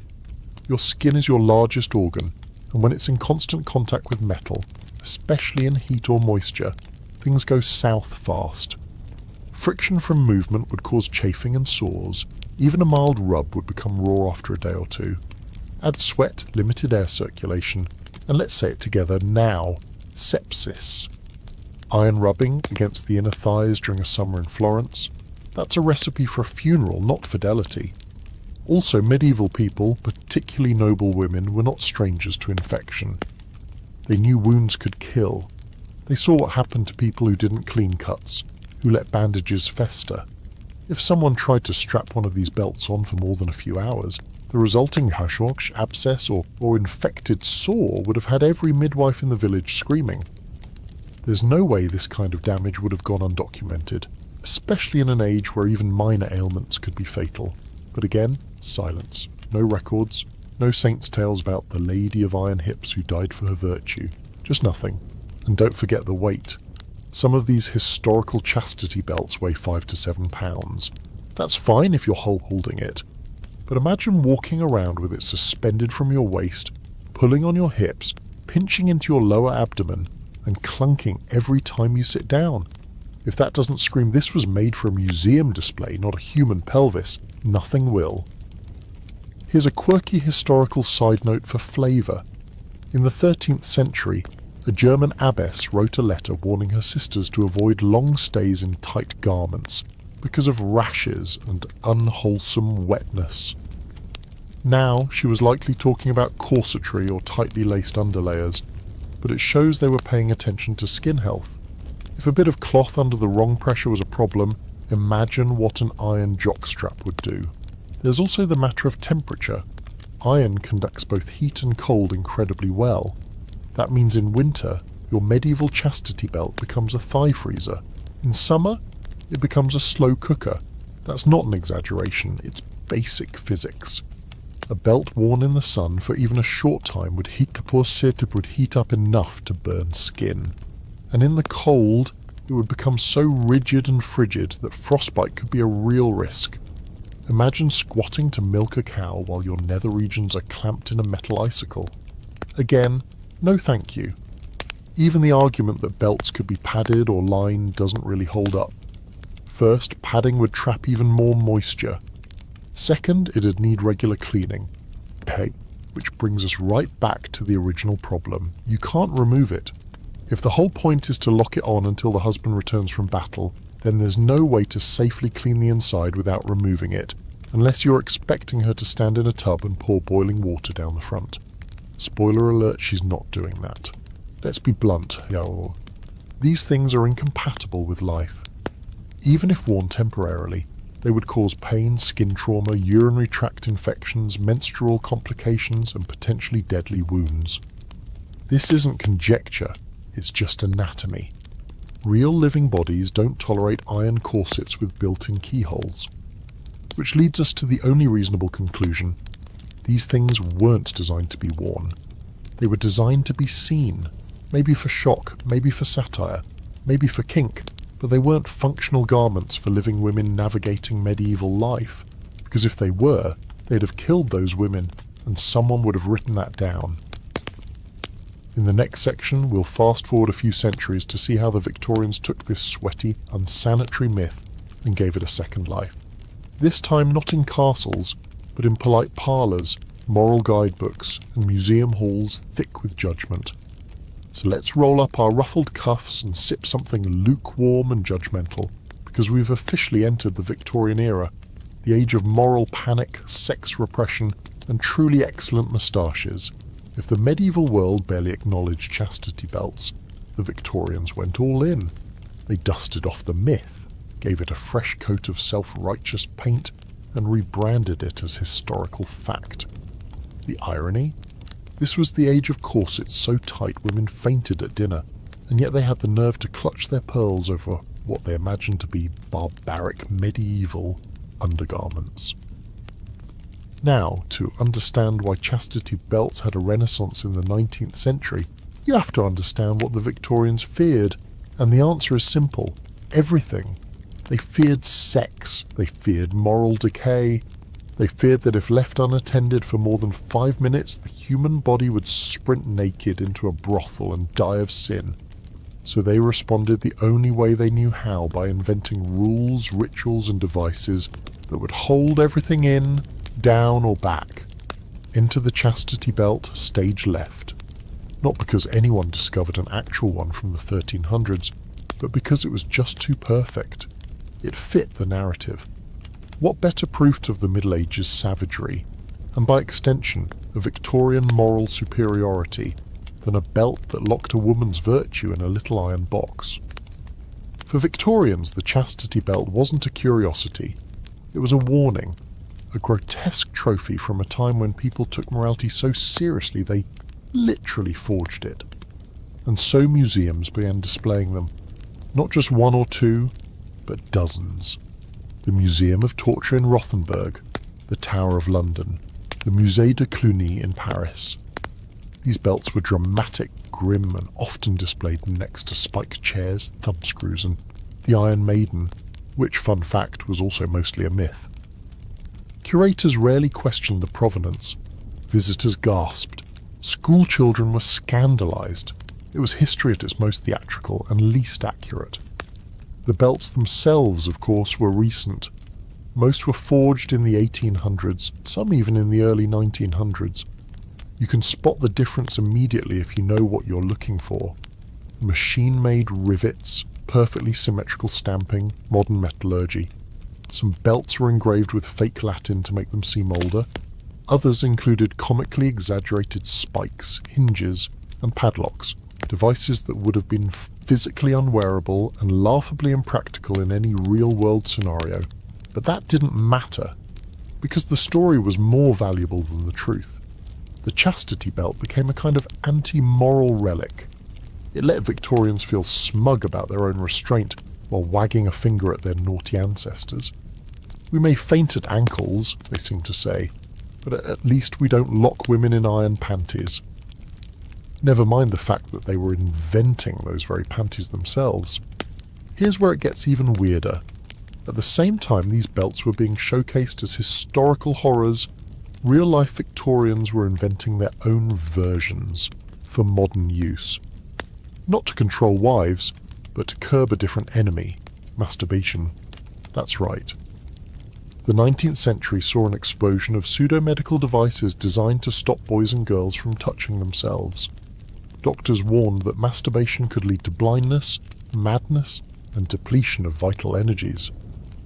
Parents were terrified, and so inventors stepped in, offering belts, gloves, metal cages, and even spiked rings designed to cause discomfort or outright pain if someone got too friendly with themselves after bedtime. These weren't medieval holdovers. They were brand new, patent-protected products, sometimes advertised in medical catalogues alongside tonics and scalp massagers. Some included locking mechanisms, others used sharp teeth or jagged wires. It wasn't about love or fertility anymore, it was about control, pure and simple. The chastity belt, reincarnated, had found new victims, children and teenagers. One especially grim example. The female anti-masturbation corset, a high-waisted iron belt lined with pressure points meant to make any nocturnal movement unbearable. Worn under dresses and allegedly prescribed by doctors, it was part of a larger medical movement that included clitoridectomies and cold water enemas, all to save the innocent from their own bodies. Sound medieval? Nope. That was all modern innovation, courtesy of the same culture that turned up its nose at Dark Age cruelty. And all of this happened alongside a publishing boom.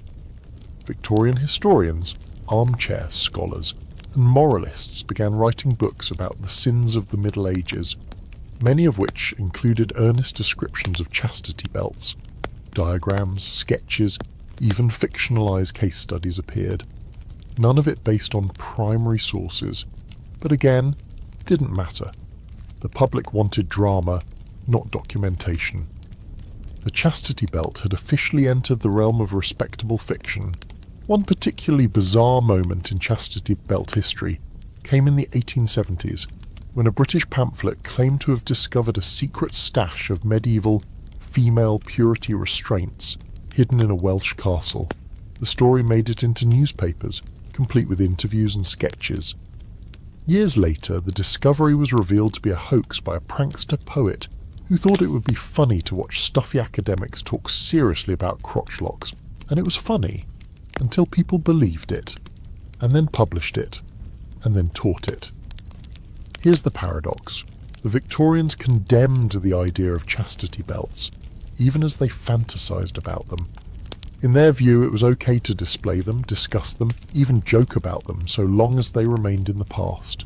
Safely behind glass, they became symbols not of cruelty, but of how far society had progressed. Of course, the reality was that society hadn't progressed. It had just traded one form of control for another, wrapped in lace and pseudoscience. There's even evidence that some Victorian-era chastity belts were used not by husbands, but by asylum administrators. Women deemed hysterical or sexually deviant were sometimes strapped into crude restraint devices, belts included, to protect them from immoral urges. These were not ancient tools, They were industrial-era innovations used in institutions that saw female autonomy as a kind of disease. If the Middle Ages looked repressive, the Victorians were quietly worse.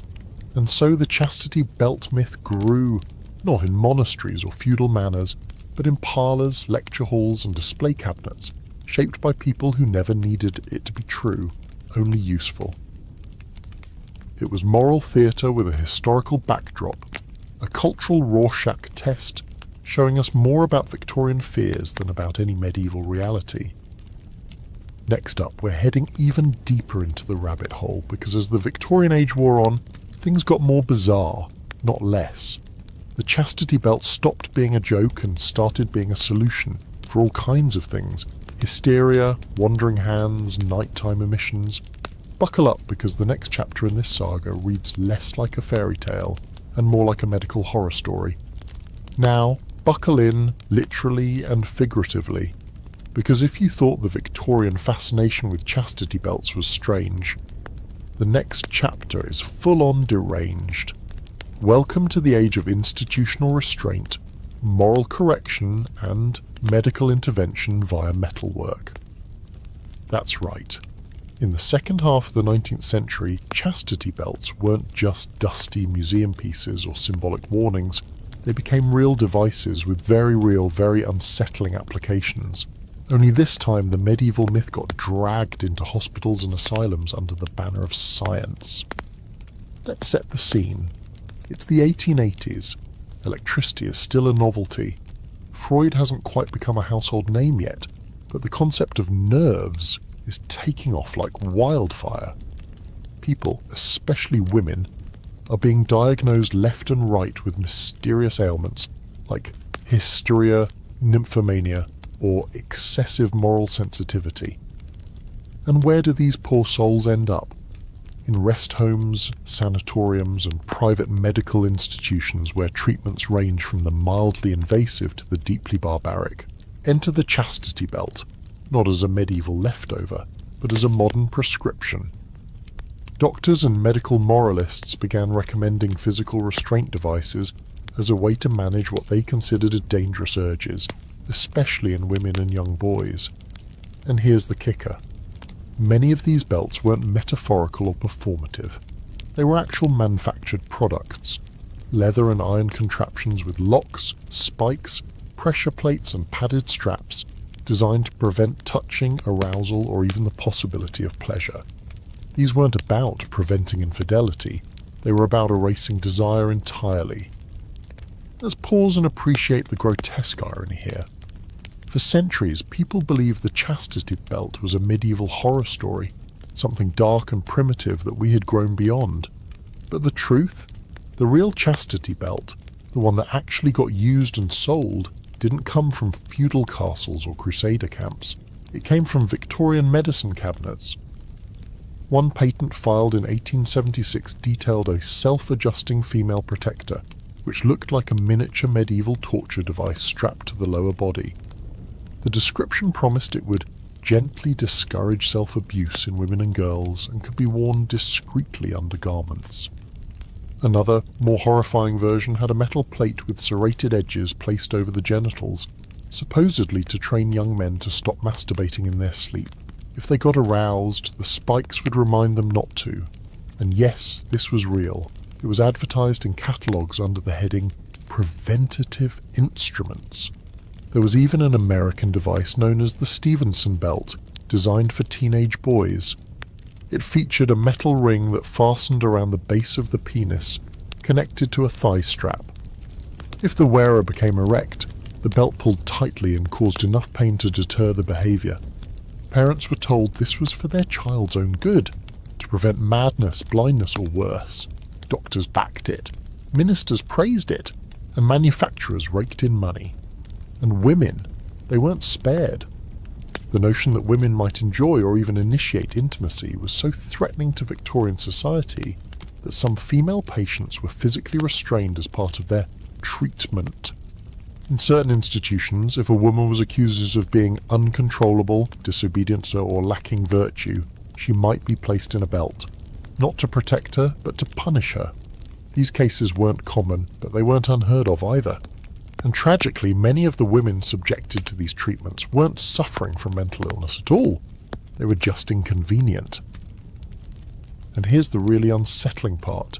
The people doing this genuinely believed they were helping. Victorian medicine was drenched in fear and fantasy about sexuality. Doctors sincerely believed masturbation caused physical deformities, mental decline, even moral collapse. So when they prescribed belts, gloves, or nocturnal cages, they saw themselves as healers. The belts were medical devices, not punishment, at least in theory. One German doctor, writing in 1889, described a 12-year-old girl who was uncontrollably curious about her body. His solution? A steel belt worn during sleep, tightened at the hips and secured with a triple latch. He noted, approvingly, that after 3 months of use, her behaviour returned to what was expected. Which, let's be honest, is one of the most chilling sentences you'll ever hear in medical history. Now, none of these devices came out of the blue. They were born of cultural terror, an almost pathological fear of pleasure, especially pleasure outside of strict marital control. The irony is almost unbearable. In their effort to moralise the Middle Ages as a time of perversion and repression, the Victorians outdid the very caricature they were mocking. They created the world they feared, steel belts and all, while pretending it had always existed. And these devices weren't even hidden. They were sold by reputable medical supply houses. They were included in doctors' catalogues, with illustrations. Some were advertised to parents as necessary for the moral development of the young. In one French guide, a chastity belt was recommended for girls entering the puberty, with the helpful note to show that extended wear will dissuade bad habits and protect the reputation of the household. Again, not medieval, entirely modern. Even the language they used was revealing. These belts weren't called chastity belts in the marketing. Too medieval, too grim. Instead, they were protective garments, youth development aids, or behavioural stabilisers. Euphemism on top of euphemism, all disguising what was, at its core, bodily control through pain and restriction. Here's a fringe fact to cap it off. A few of these devices still exist in private collections. Not museum fakes, but genuine late 19th century medical instruments. And when modern collectors first found them, many assumed they were medieval. The irony? Even the real belts are confused for myths, because the actual history is somehow harder to believe than the legend. And what about the poor souls who wore them? We have no first-hand testimonies, no journal entries, no memoirs, just scraps of doctors' notes and catalogue entries. The wearers are invisible, silenced by the very systems that lock them down. Their bodies became battlegrounds in a cultural war against desire, and the belts were the front lines. In the next section, we'll explore how the belt made the leap from asylum hardware to pop culture punchline, and how modern media twisted the myth into something almost playful. So now that we've trudged through the dark hallways of Victorian medicine and moral panic, let's slide on some popcorn-scented nostalgia goggles and take a long, weird look at what happened next. Because somewhere between the asylum bed and the museum display case, the chastity belt did something unexpected. It went mainstream. And not just in dusty history books or creepy doctors' catalogues, but in cartoons, sitcoms, novelty shop, and late-night stand-up routines. It stopped being a symbol of repression and started being a punchline, a gag, a prop with comedic timing, and that shift, honestly, is one of the strangest parts of the entire chastity belt saga. You've probably seen it. Some damsel tied to a tower with a heart-shaped lock around her pelvis. Or a cartoon knight jingling a comically oversized key. Maybe a modern sitcom where a character discovers a belt in the attic and hilarity ensues. Somewhere along the line, the chastity belt stopped being terrifying and started being funny. Painfully, awkwardly funny. It became a joke about male jealousy, female sexuality, and the absurdity of trying to police desire with hardware. So how exactly did we go from Iron Cage of purity to Looney Tunes prop? Well, for starters, it's because the image of the belt was always kind of absurd. Even back when people took it seriously, it was hard to picture anyone actually wearing one, without also imagining them waddling like a penguin and making a constant clanking noise. And that absurdity made it ripe for satire. By the early 20th century, stage performers had already started using chastity belts as comic props. Vaudeville acts would pull out replica belts for laughs, often paired with jokes about suspicious wives or overprotective fathers. It was cheap, easy humour, one part kink, two parts insecurity. And Hollywood? Oh, it couldn't resist. One of the earliest film uses of a chastity belt gag appears in the 1920s silent film When Nights Were Cold, a parody of medieval epics. The belt is oversized, jangly, and impossible to ignore. The audience laughs, not because they believe it's historically accurate, but because it's so clearly not. The belt becomes shorthand for sexual frustration, for mistrust, for that timeless comedic favourite, the idiot husband who tries too hard to control the world and ends up making everything worse. That formula didn't fade with time. In fact, it got louder. By the time we hit the 1960s and 70s, an era exploding with sexual revolution and anti-establishment humour, the chastity belt became a favourite go-to for poking fun at outdated values. You had movies like The Chastity Belt in '67, where Tony Curtis plays a knight who gifts his new bride a steel girdle on their wedding night, only to spend the rest of the film regretting it. The joke? He can't find the key and neither can she. Womp womp, cue the innuendos. In that context, the chastity belt worked not as a symbol of repression, but as a relic of stupidity, a metaphor for how dumb old morality used to be. These stories never treated the belts as real historical tools. They treated them as laughable overreactions. They mocked the idea of trying to lock down desire, often by showing how easily it backfired. The belt becomes a comedy of errors. The wrong key, the wrong timing, the desperate husband turned into a clown. Of course, like all running gags, the more it got used, the more it drifted from anything remotely resembling historical truth. By the time cartoons got their hands on it, Bugs Bunny, the Flintstones, even Scooby-Doo, the belt was practically a piece of fantasy gear. It appeared in episodes involving haunted castles, time travel, or costume parties. It jangled, it gleamed, it always got stuck at the worst possible moment. Nobody questioned its origin, it was just part of the medieval aesthetic, right next to turkey legs and catapults. Then came the novelty industry. By the 80s, you could walk into a gag gift shop and buy a plastic chastity belt for bachelor parties. They came in pink or silver, often with "property of husband" written across the front in cursive. Some were sold with fake keys, some with built-in whistles. They were marketed as light-hearted jokes, the kind of thing you'd wrap up for a bridal shower as a cheeky nod to tradition. And again, the message wasn't really about purity. It was about control, and how silly that control looked when turned into hardware. It was never about history anymore. It was about sex. Awkward, repressed, cartoonish sex. Which brings us to one of the most interesting cultural reversals, the reclaiming of the chastity belt by the very people it was supposedly used to control. In certain corners of the fetish community, chastity's belts became a consensual kink. Not the crude Victorian tools of pain and punishment, but sleek, customizable devices made of stainless steel or high-grade plastic, designed for roleplay, discipline, or psychological teasing. And here, for the first time in the belt's long-twisted life, control became consensual.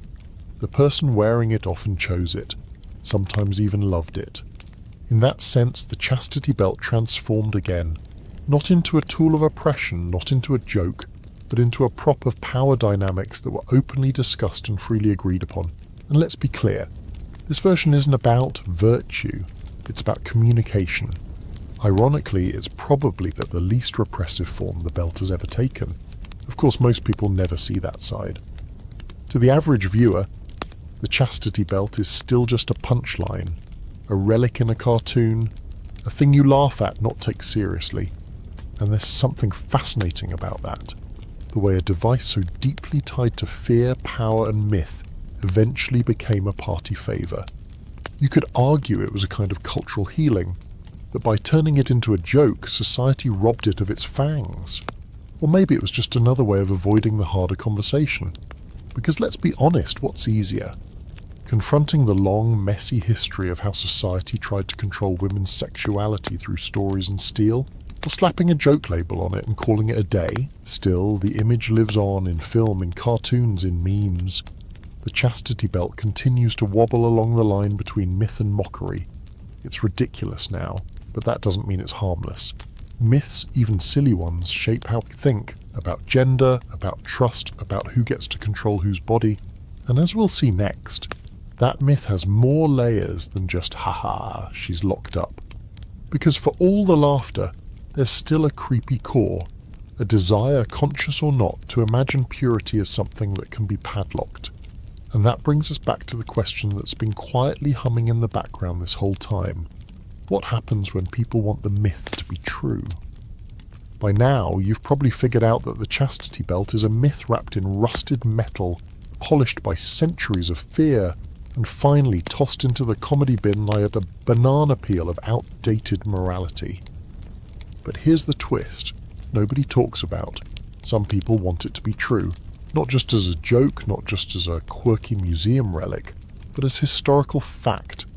Because the chastity belt, despite its glaring impracticalities and lack of credible medieval documentation, scratches a deeply uncomfortable cultural itch.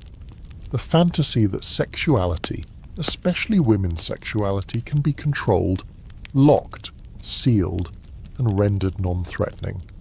And that fantasy has a long, weird, very persistent afterlife. So let's follow that urge all the way to the fringes, where things get especially spicy and just a little unnerving. Welcome to the world of collectors, fetishists, and modern-day manufacturers, people who build, wear, study, and even worship chastity belts, sometimes with more enthusiasm than skepticism. It's not a huge crowd, but it's dedicated, and their passion is a big reason why the myth refuses to die. Let's start with the collectors, the serious ones. There are people out there with entire rooms devoted to historic chastity belts, many of which are proudly displayed behind glass like precious artifacts. Most of these belts were made in the 19th or 20th centuries, and many of the owners know that. They'll say things like, well, it's a Victorian replica, but it represents a tradition going back to the Crusades. Some even display museum-style labels, complete with dramatic origin stories that they admit are probably fake, but still enjoy telling.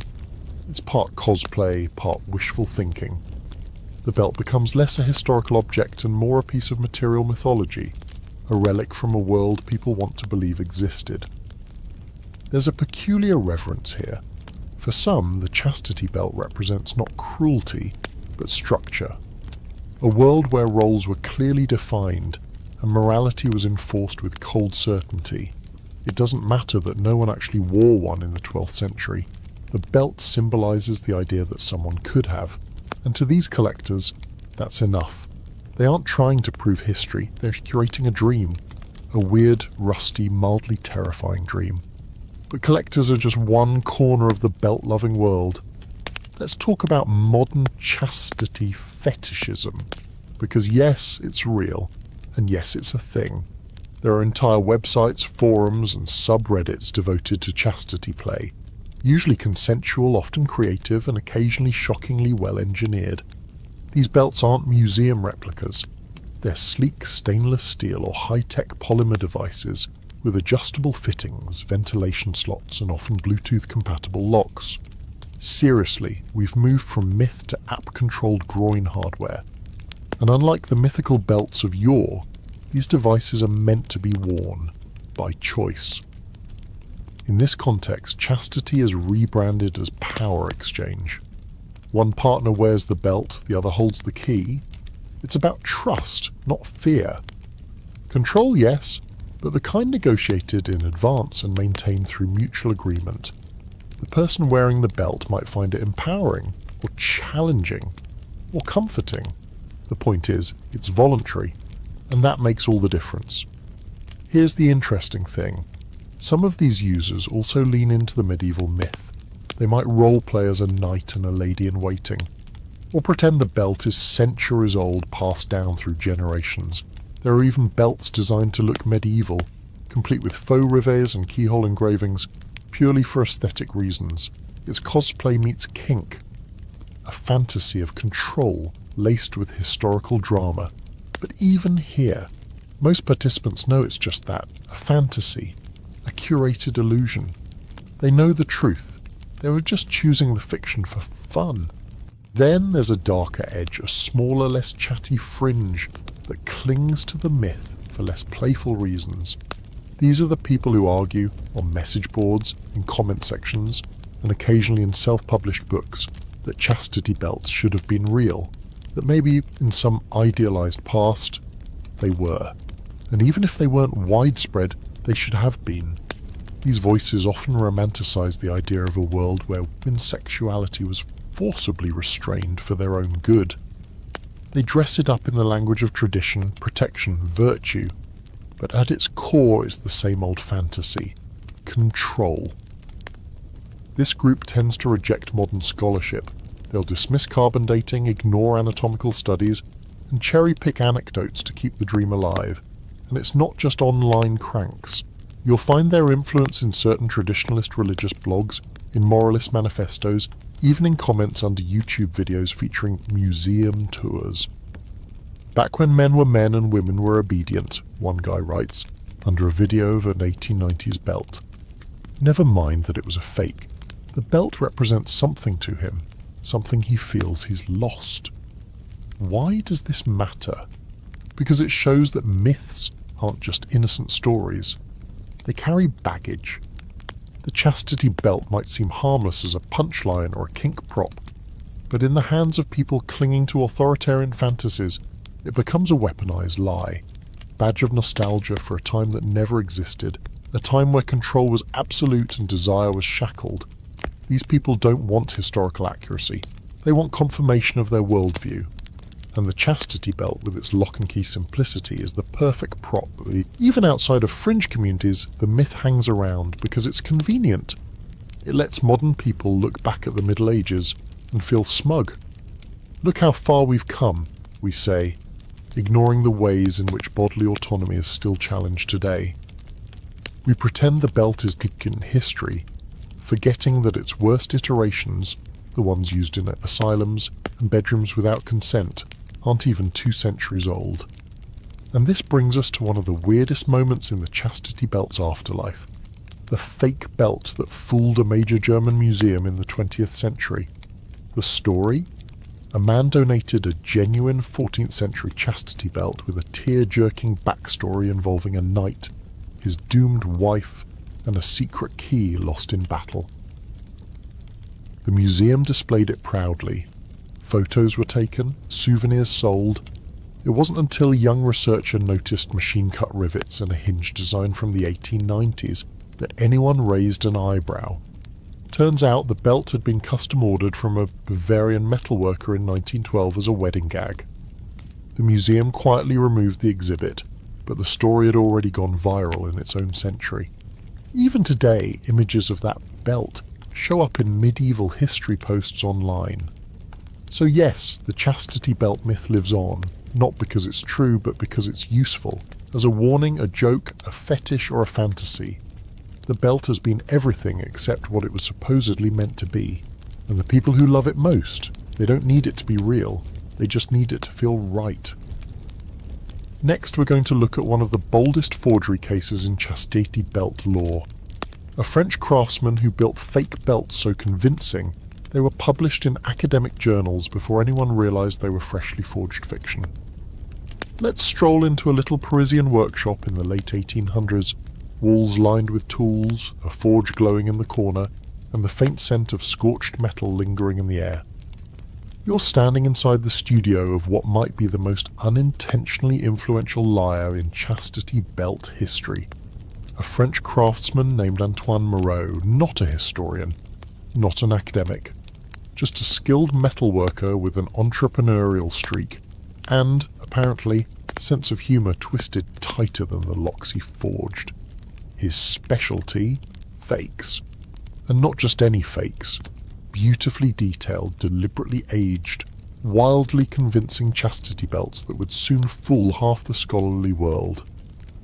You see, by the 1880s, museums were hungry. The rise of public collections meant a growing appetite for artifacts that could shock, delight, and instruct. Torture devices, execution tools, bizarre relics from barbaric times, they were all the rage. The chastity belt fit perfectly into this niche. It was creepy, moralizing, exotic, and just titillating enough to make everyone uncomfortable. And the best part, almost nobody knew what an actual medieval chastity belt would look like, because they'd never existed, which meant the field was wide open for interpretation, or in Moreau's case, pure invention. Moreau, who had a background in ornamental ironwork, began producing what he claimed were authentic 15th century chastity belts. He designed them to look medieval, heavy plates of steel, clunky hinges, riveted joints, and keyholes that looked suspiciously like modern lock designs. Some featured etched floral patterns to suggest noble ownership. Others included faux Latin inscriptions meant to pass as religious or ceremonial. They were clearly made to be displayed, not worn, and that was part of the plan. His belts ended up in several prominent European collections, including private cabinets of aristocrats who enjoyed shocking their guests. But Moreau's true masterpiece, a belt now simply known as La Ceinture de la Sainte Fidélité, eventually made its way into a respected museum in Lyon. It was labelled, catalogued, and published in a Journal of Medieval Studies in 1892, complete with glowing commentary about its elegant design and surprisingly well-preserved condition. The curator claimed it was found in a Benedictine convent and used to preserve the purity of novice nuns. Sounds dramatic, right? A little too dramatic. Fast forward a few decades, a young metallurgist named Jeanne Rameau, no relation, just coincidence, began researching pre-Renaissance metal forging techniques. She was intrigued by the belt's craftsmanship, but confused by certain features. The rivets were machine-pressed. The lock looked like a late 19th century luggage fastener. And the steel composition didn't match anything used before the Industrial Revolution. In short, the thing was about as medieval as a waffle iron. Further investigation turned up a trail, an old invoice from Moreau's workshop, a photograph of a nearly identical belt in a Paris curiosity shop, even letters from Moreau himself, half boasting, half confessing that his chastity belts were artistic impressions, designed to satisfy museum directors and their hunger for darkness.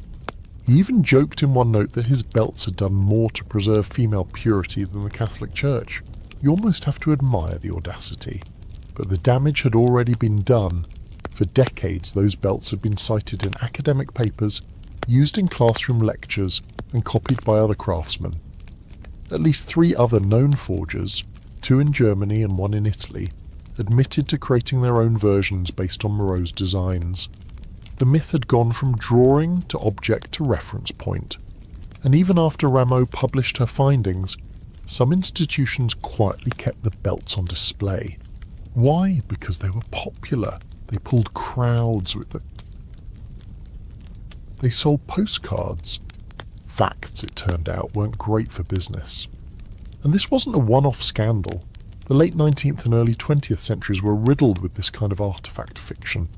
Torture masks, executioners' gloves, self-flagellation whips made of horsehair and thorns. Most of them had no historical precedent, but they fit the story people wanted to believe, that the past was darker, stranger, and more obsessed with morality than the present. The chastity belt just happened to be the star prop in that fantasy. One quirky detail from the Moreau case. Several of his belts included small compartments built into the side. Tiny, hollowed-out pockets sealed with a sliding latch. For years, no one knew what they were for. Some assumed they were for sanitary pads. Others suggested they held perfume or possibly sacramental wafers. But in reality, they were joke compartments. One was found with a tiny scrap of paper tucked inside that read, in French, "If you're reading this, she figured out the lock." Moreau wasn't just a forger. He was a prankster. Which leads to an uncomfortable question. Did these craftsmen believe they were deceiving the world? or just participating in a kind of historical theatre. Moreau himself didn't see his belts as lies. He called them visual stories, tools for education, devices that made people feel the past, even if the details were fiction. It's a slippery slope, of course, and a dangerous one for historians, but in the realm of myth-making it worked. Even today, some of Moreau's belts are still floating around in antique shops and private collections, occasionally misidentified as authentic. And every now and then one shows up in an auction catalogue with a carefully worded description like purported to be medieval, or in the style of 15th century restraint devices. It's a soft lie, a wink, because no one wants to admit they got tricked by a man who made iron jokes for a living. And let's be honest, it's not just about the belts, it's about what they represent. For 19th century collectors, they were a symbol of the past's supposed moral rigour. For modern viewers, their curiosities, punchlines or fantasy fuel, the fact that they were fake all along, that's almost irrelevant. People want the story, the locked woman, the jealous husband, the forbidden key. It's a myth with legs, just not very comfortable ones. So the next time you see a chastity belt in a museum or a history book, ask yourself, who made it? When? And why? Because chances are it didn't come from a dungeon. It came from a Parisian workshop dreamed up by a man with a hammer, a sense of irony, and an uncanny knack for giving people exactly what they wanted to believe. In the next section, we'll explore another layer of this tangled myth. How a German museum turned a clearly fake chastity belt into an unintentional internet icon, and what that says about how myths survive in the age of memes. You walk into a quiet Berlin museum sometime in the late 20th century, maybe expecting suits of armour, oil paintings, or an old printing press.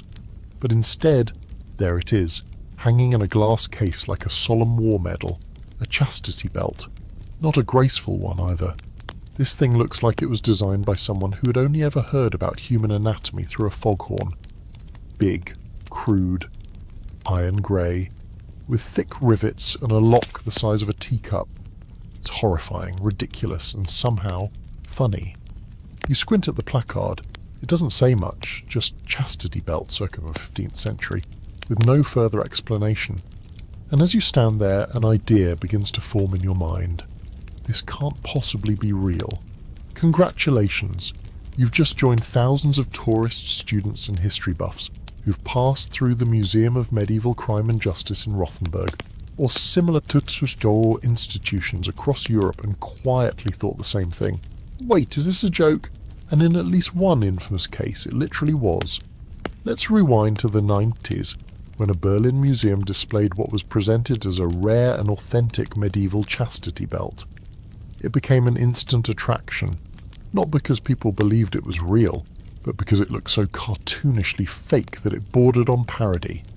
The thing had exaggerated spikes along the inner rim, decorative iron hearts, a lock that looked like it belonged on a barn door. Even the shape was all wrong, more metal diaper than functional restraint. But it had a story, supposedly discovered in an old Bavarian estate dated vaguely to the late 1400s, and preserved through generations by a noble family that preferred not to be named. Mysterious, suspicious, totally unverified. And yet, it worked. People took photos, they made jokes. A few whispered that it looked authentic, because hey, the Middle Ages were weird, right? Eventually someone snapped a blurry picture, uploaded it to an early internet forum, and the image began its second life, as a meme. The caption, "When trust issues go medieval." It exploded, copied, reposted, recaptioned. Suddenly the chastity belt wasn't just an odd artifact, it was a punchline in the endless comedy loop of online culture. One version had it labelled the original relationship status. It's complicated. Another showed it beneath the words, "Problem solved, gentlemen." And another went viral with "Anti-cheat DLC installed." It hit Reddit, Tumblr, meme boards, even corporate slide decks about team accountability. Because of course it did. The internet, in its usual fashion, took something ambiguous and turned it into a punchline. But here's the thing, it also cemented the myth. For every user who saw the joke, There were 5 who assumed the photo was real, or real enough. After all, it was in a museum. Why would they display something fake? That's the seductive logic. The illusion of institutional authority adds just enough credibility to keep the myth breathing. Never mind that museums, especially smaller ones, have been displaying forged, misattributed, or straight-up theatrical artifacts for over a century. Never mind that many of these chastity belts were never tested, never traced, never questioned. The case, the placard, the setting, those do all the heavy lifting. Eventually, the museum in Berlin quietly revised its signage to reflect that the belt was likely of later origin, which is curator speak for, yeah, we know this is a fake, but it's too popular to take down. And honestly, they weren't wrong. People still flock to see it. It's a staple on museum trip photo reels. Travel bloggers name drop it. History-themed TikToks roll it into their montages of strange inventions from the past. It's become part of public consciousness, not because of its truth, but because of its memeability. And that's where the chastity belt myth has found a new kind of immortality. Not in academic journals, not in grim lectures about patriarchal control, but in humour. The more absurd it seems, the more people love to share it. And the more it's shared, the more it feels true. This is the cycle of modern myth-making. We laugh, we click, we don't question. The same thing happened to the Iron Maiden, by the way.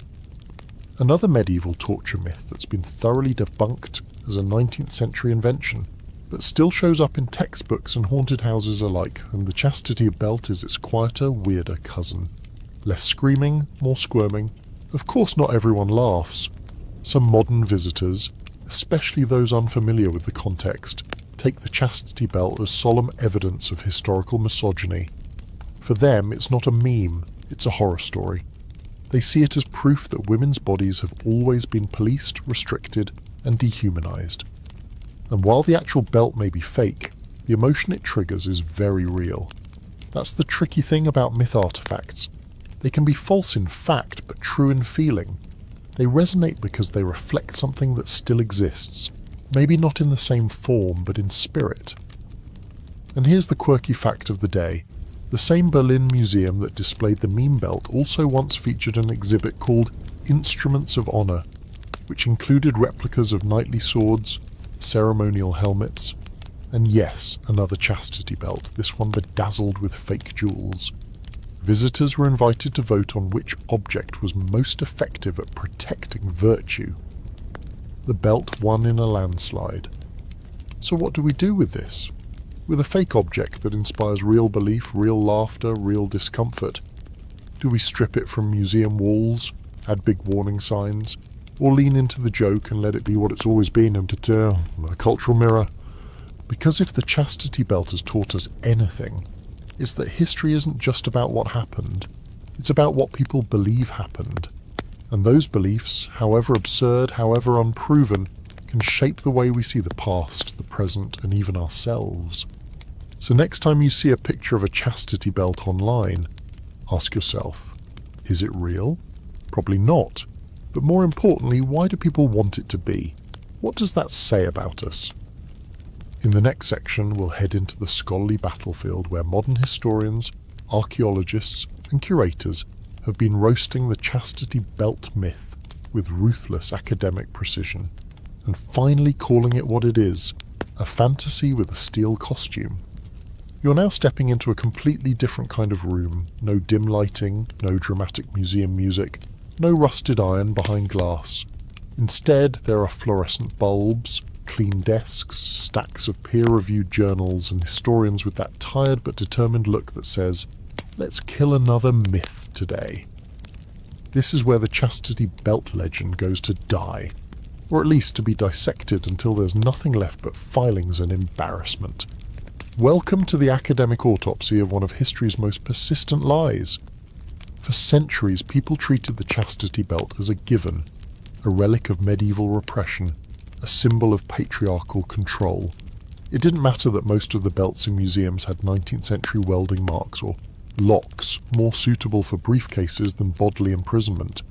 If it looked old and scary, it must have been true. But then the historians got feisty. Around the mid-20th century, scholars began digging deeper, and what they found wasn't iron but air. One of the first to really challenge the myth was British historian E.J. Dingwall, who in the 1930s wrote a surprisingly spicy little essay titled The Girdle of Chastity. You'd think, from the title, he was a believer. Not so. Dingwall combed through archives, inventories, religious tracts, court records and poems, and came up nearly empty. He found a few symbolic references here and there, but no concrete proof of actual belts being worn, commissioned, or even discussed as a serious practice before the Renaissance. His conclusion? The chastity belt was largely a product of later imagination. This was historian speak for everyone's been duped. But Dingwall wasn't done. He also pointed out how many of the belts on display were chemically tested and found to contain modern metals. Nickel, chromium, even machine-grade steel, materials that simply didn't exist in medieval Europe. He mocked museums for not doing their homework and called out collectors for historical wishful thinking. And just like that, the academic knives came out. By the 70s, the conversation had evolved from did these exist to why did anyone ever think they did? Scholars like Albrecht Classen, Uta Schneider, and Sarah Tullerland began publishing detailed critiques of the myth, tracing its roots not to the Middle Ages, but to the moral panic and erotic fantasy of the 19th century. These weren't just dry academic takedowns, they were intellectual mic drops. Classen in particular had a field day.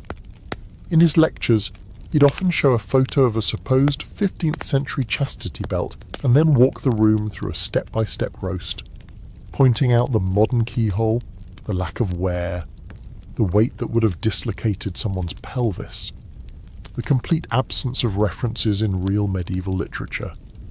And then he'd hit them with the kicker. This is not a medieval object, it is a fetish object created for display, not for use. The best part? He wasn't wrong. Archaeologists joined the fight too, especially those working on actual medieval dig sites. Not once has a verified chastity belt been recovered from a medieval grave, castle or latrine pit. We've found hairpins, surgical tools, rosary beads, and even early contraceptives made from linen and honey-soaked sponges, but no chastity belts. You'd think at least one rusty strap would have shown up somewhere if these things had been real. But no, just silence. Museums slowly started walking back their claims.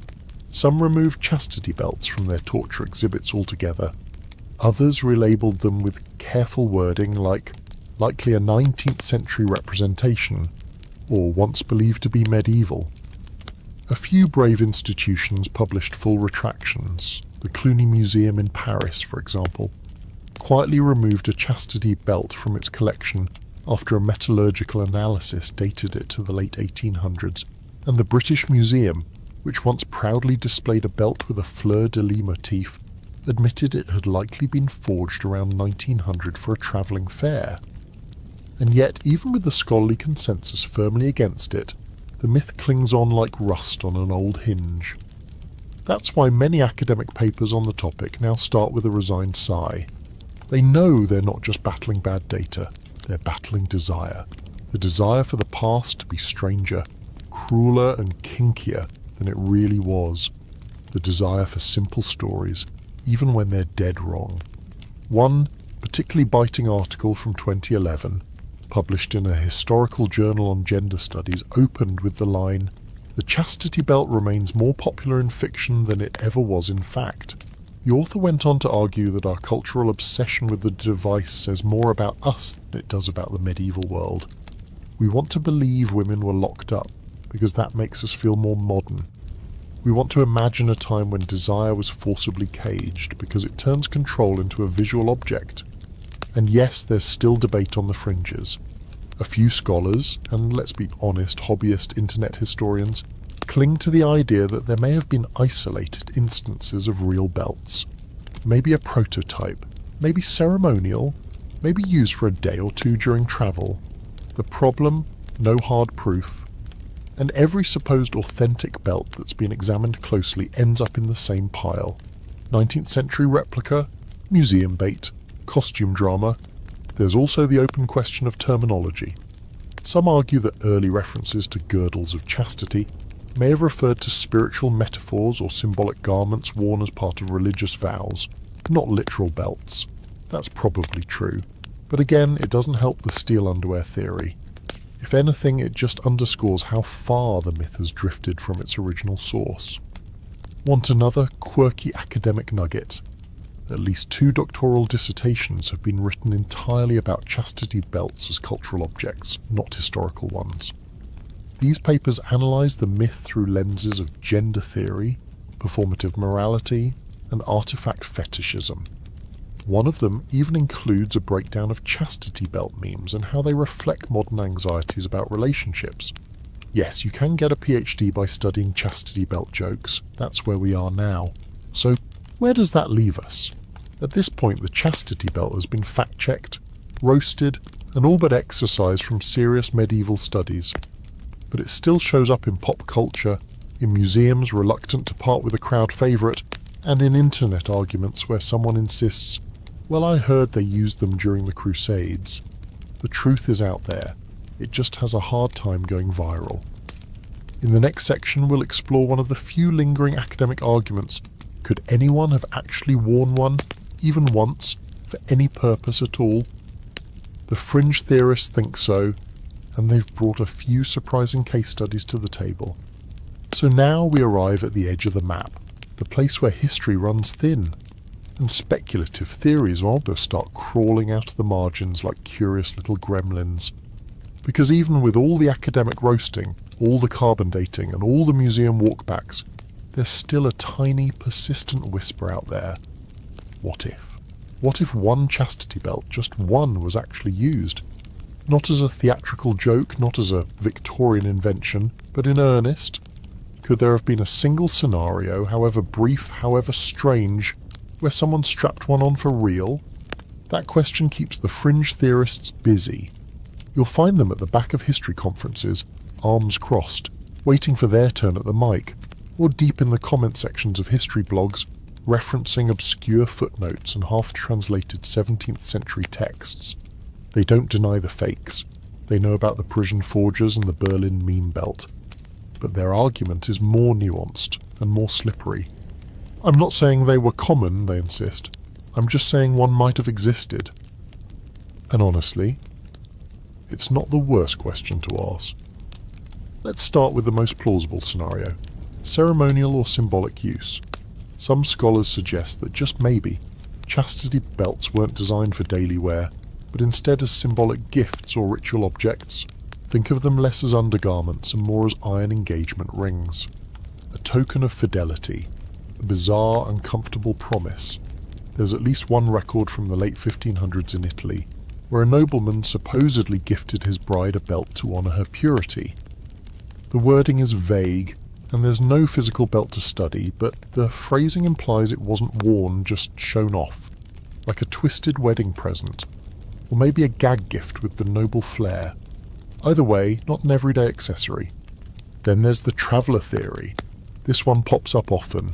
A woman journeying alone or with servants across dangerous terrain wears a locking belt to deter attackers. Sounds smart in theory, but again, no solid evidence, no letters, no church records, no surviving belts with signs of wear from this kind of use. It also assumes attackers would be so thrown off by a locked metal plate that they had abandoned the assault entirely, which, if you've read any accounts of medieval violence, seems optimistic. And let's not forget the basic physics. Walking long distances in a chafing iron clamp isn't exactly ideal for travel. Still, some historians are open to the possibility of one-off usage. The logic goes like this. The Middle Ages were weird, people experimented with all kinds of devices, and the fact that most chastity belts are fakes doesn't automatically mean all of them are. After all, we have records of other failed or bizarre inventions, medieval prosthetics, animal masks, even early attempts at scuba gear. Why not a failed attempt at pelvic security? One odd case often cited by the fringe camp is a 16th century belt found in a private collection in Austria. The belt has been carbon dated to around 1540, and it's clearly not Victorian in design. It has crude ironwork, irregular rivets, and no machine-made parts. But here's the twist. The locking mechanism doesn't function. It's decorative. The belt couldn't actually fasten securely, which raises the question, was it ever intended to? Was it made as a joke, a theatrical prop, or a prototype that never worked? Fringe theorists call it the best candidate. Mainstream scholars call it a Renaissance art piece. The debate simmers on, unresolved. Another case comes from a 19th century book of European curiosities that describes a chastity belt worn by a mentally infirm woman in a rural Italian convent. No object survives, no other witness accounts exist, but it's cited often in fringe texts as proof of real use. Again, the story may reflect more about the 19th century's treatment of mental health than about any medieval practice. But the anecdote persists, passed from book to blog like a relic of hope. So what do we do with these grey zone cases? Are they evidence or just tantalising shadows? Here's where it gets philosophical.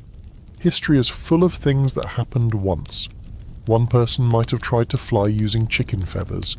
One king might have worn a meat crown. One noblewoman might have strapped on an iron girdle because she genuinely thought it would keep her safe or pure or somehow blessed. We can't disprove that completely, but that's not the same as confirming a practice. Anecdotes are not data, exceptions don't make rules, and yet there's a strange comfort in the possibility. The idea that someone, somewhere might have believed enough in the belt to try it out. Even if it failed immediately, even if it hurt, it makes the myth feel more human, less like a lie, more like a misremembered truth. A prototype lost to time, blown out of proportion by centuries of storytelling. One particularly quirky historian, Dr. Lutz Kuhn from Hamburg, wrote a half-serious article proposing the ceremonial practicality hypothesis. His theory, chastity belts were never meant to be worn long-term, but they were real objects used for theatrical moral demonstrations. Picture a noble family gathering. A father presents his daughter with a belt in front of witnesses. She ceremonially accepts it and then never wears it again. The belt becomes a visual moral statement, a Victorian PowerPoint slide. Dr. Kuhn's paper includes the note, "The belt is worn by reputation, not by the hips." A line so poetic it deserves to be engraved on an actual artifact. Still, the scholarly consensus remains firm. Could one have existed? Maybe, but even that's a stretch. Because here's the key thing, extraordinary claims require extraordinary evidence. And the chastity belt, even in its most maybe scenarios, doesn't deliver. We don't have wear marks, we don't have user complaints, we don't have instruction manuals, ecclesiastical decrees, or even blacksmith receipts. What we have are fakes, folklore, and a few dusty anecdotes that crumble under close inspection. The closest we get to real use is in the 19th and early 20th century.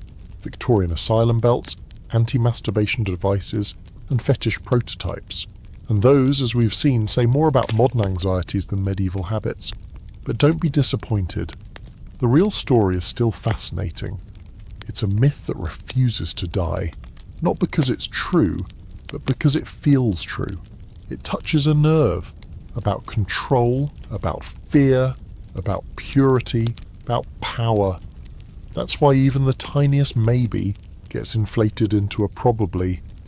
And before you know it, someone's sharing another meme or snapping another photo in front of a very fake belt at a very proud museum. In the next section, we'll widen our lens and explore the broader historical obsession with virginity, how cultures across time have tried to measure, protect, and mythologize it. Spoiler alert, it gets weirder than belts. If the chastity belt is a myth forged in iron, then virginity is the ghost that haunts every link.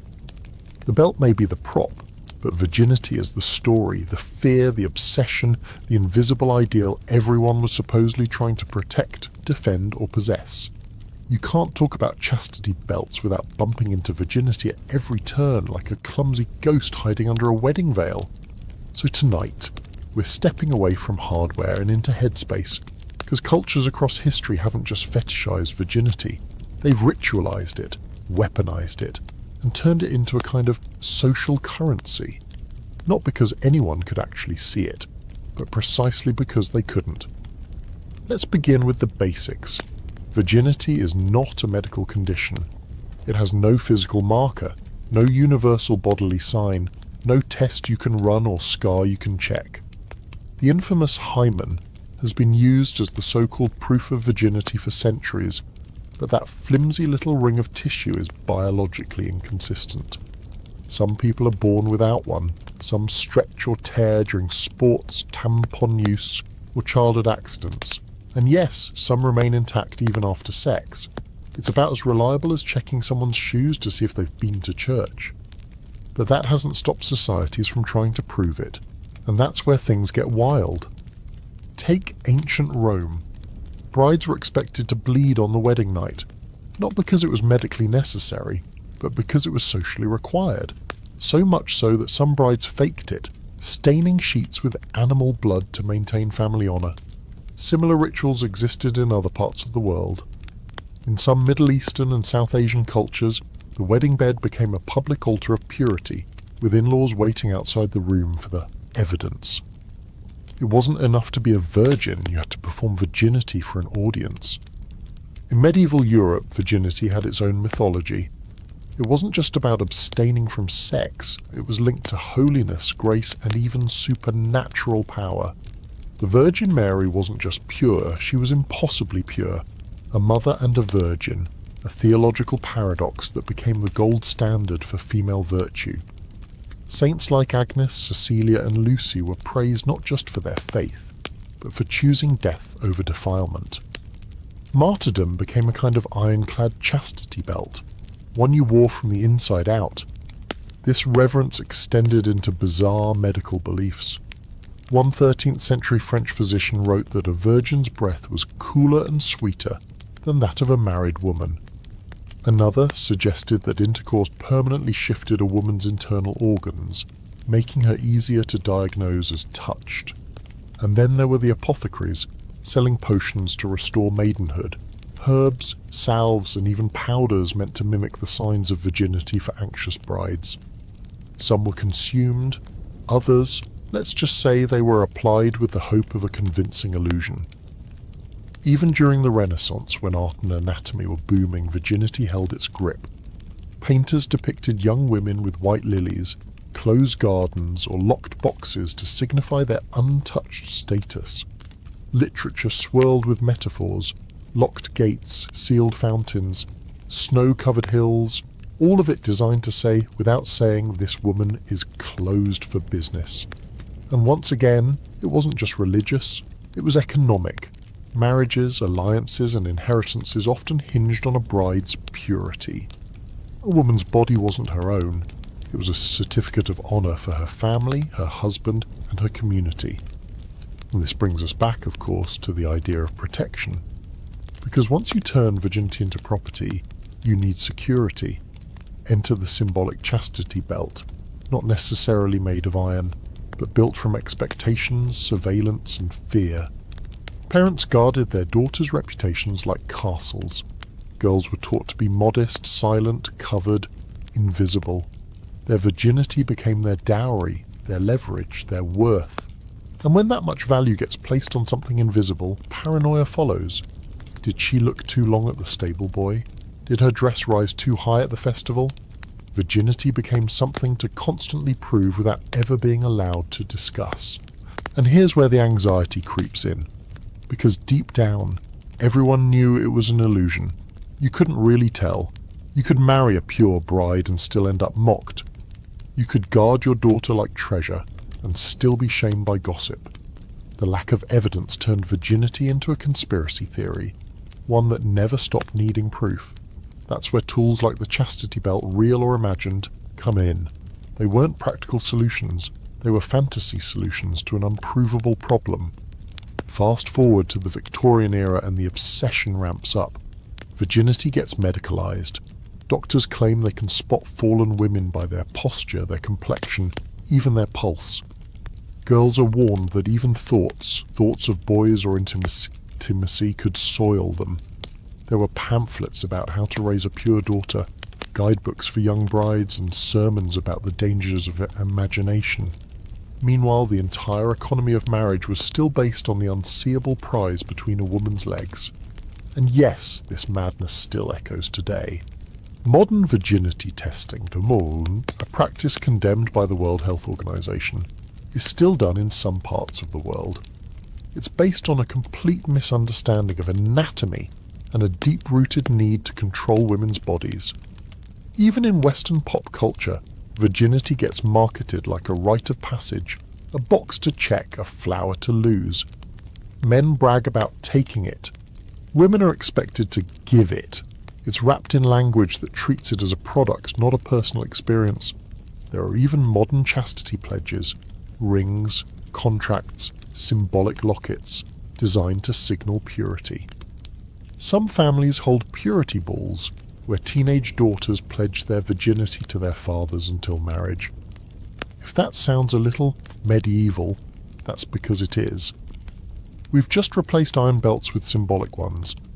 The control looks softer, but the goal hasn't changed. And through it all, the myth of the chastity belt survives, not because people actually believe it was worn, but because it dramatizes the virginity obsession. It makes the abstract literal. It turns fear into fashion. And the idea that women once walked around in cages for the sake of purity? That just confirms what some still believe deep down, that desire is dangerous, and only control makes a woman respectable. The truth is, virginity was never a real, consistent thing. It was a myth, just like the belt. A myth with real-world consequences. Because while no woman in history may have actually worn an iron chastity belt, millions lived like they had one. Watched, judged, restricted, and punished for what they did or didn't do with their own bodies.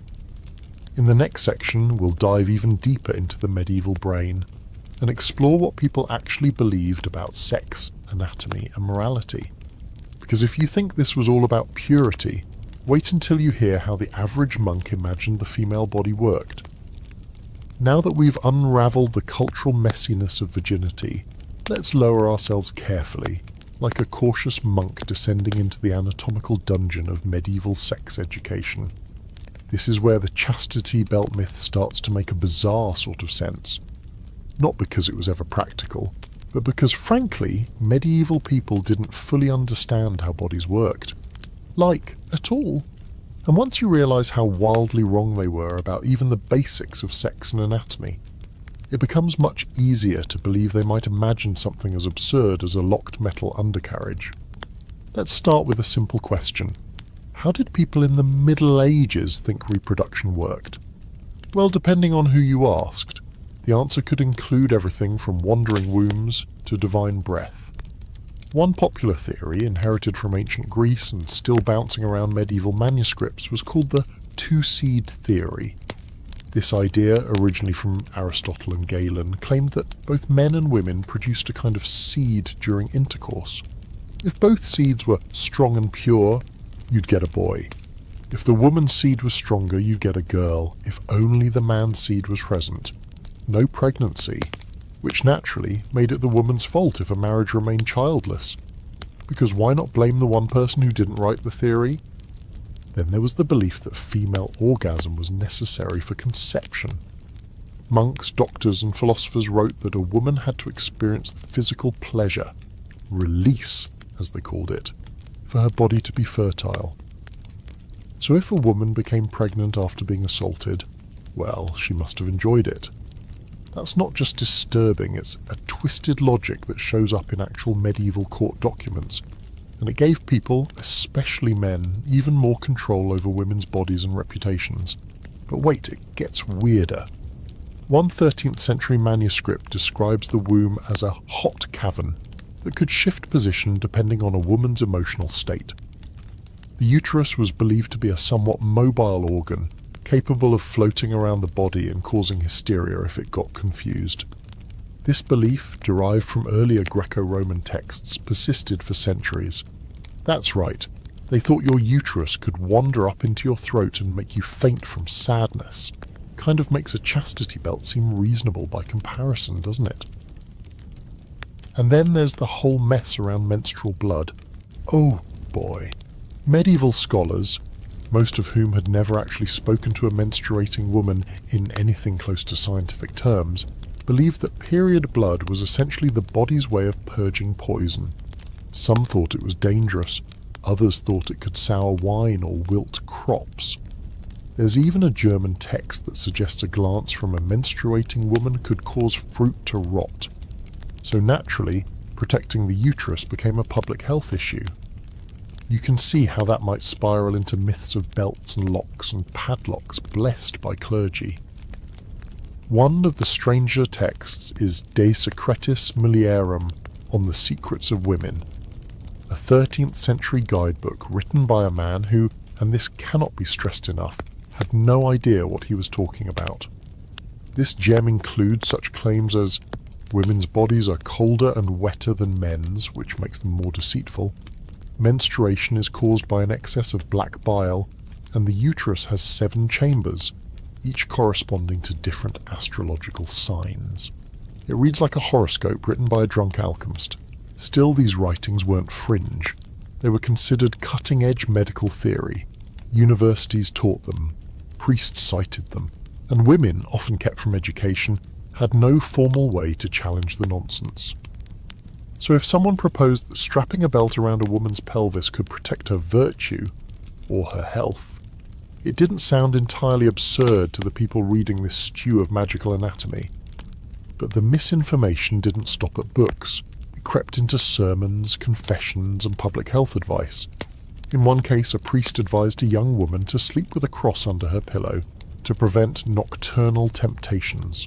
In another, a physician recommended that girls wear tightly bound undergarments to control the heat of their loins, because, obviously, lust was thought to rise like steam and needed to be physically suppressed. Now combine all this faulty science with the heavy Christian overlay of sin and morality, and you get a worldview where the female body was not only mysterious and unpredictable, it was dangerous. Women were considered morally weaker, more susceptible to temptation, and biologically inclined to lead men astray. That's not poetic flourish, that's actual doctrine. The Church taught that Eve was the source of mankind's fall, and by extension every woman was a ticking time bomb of sinful potential. So it's no wonder that the idea of physical restraint took hold, even if it was mostly metaphorical. Belts, girdles, tight bindings, these weren't just clothing accessories. They were symbols of containment, of virtue enforced through physical boundaries. Whether real or imagined, the chastity belt fit the logic of a world that deeply misunderstood the bodies it was trying to control. It also explains why no one bothered questioning the myth when it finally showed up in earnest during the Renaissance and later. People were ready for it. The idea had been brewing for centuries. If you tell people for generations that a woman's body is chaotic and dangerous, and then you show them a belt that can fix that, well, they might just buy it, literally and figuratively. And that's why the myth stuck. Not because people were stupid, but because they'd been given a framework of belief that made the belt feel plausible. It made sense in a world where lust could cause disease, where the uterus could float away, and where virtue was both invisible and somehow externally managed. Of course, today we know better, or at least we should, but the echoes of those old beliefs still linger. Modern pseudoscience, purity culture, even some wellness trends still peddle strange ideas about how women's bodies work. The chastity belt may be out of fashion, but the impulse behind it, that desire must be controlled from the outside in, is very much alive. In the next section, we'll explore how, for all their interest in locks and iron and rigid morality, many medieval people actually believed in something else entirely for protection: magic. And spoiler, when it came to safeguarding purity, spells and charms were way more common than steel. You've probably figured out by now that if the Middle Ages had access to a good group therapist and a few basic biology textbooks, a lot of the weirdness we've been talking about wouldn't have gotten off the ground.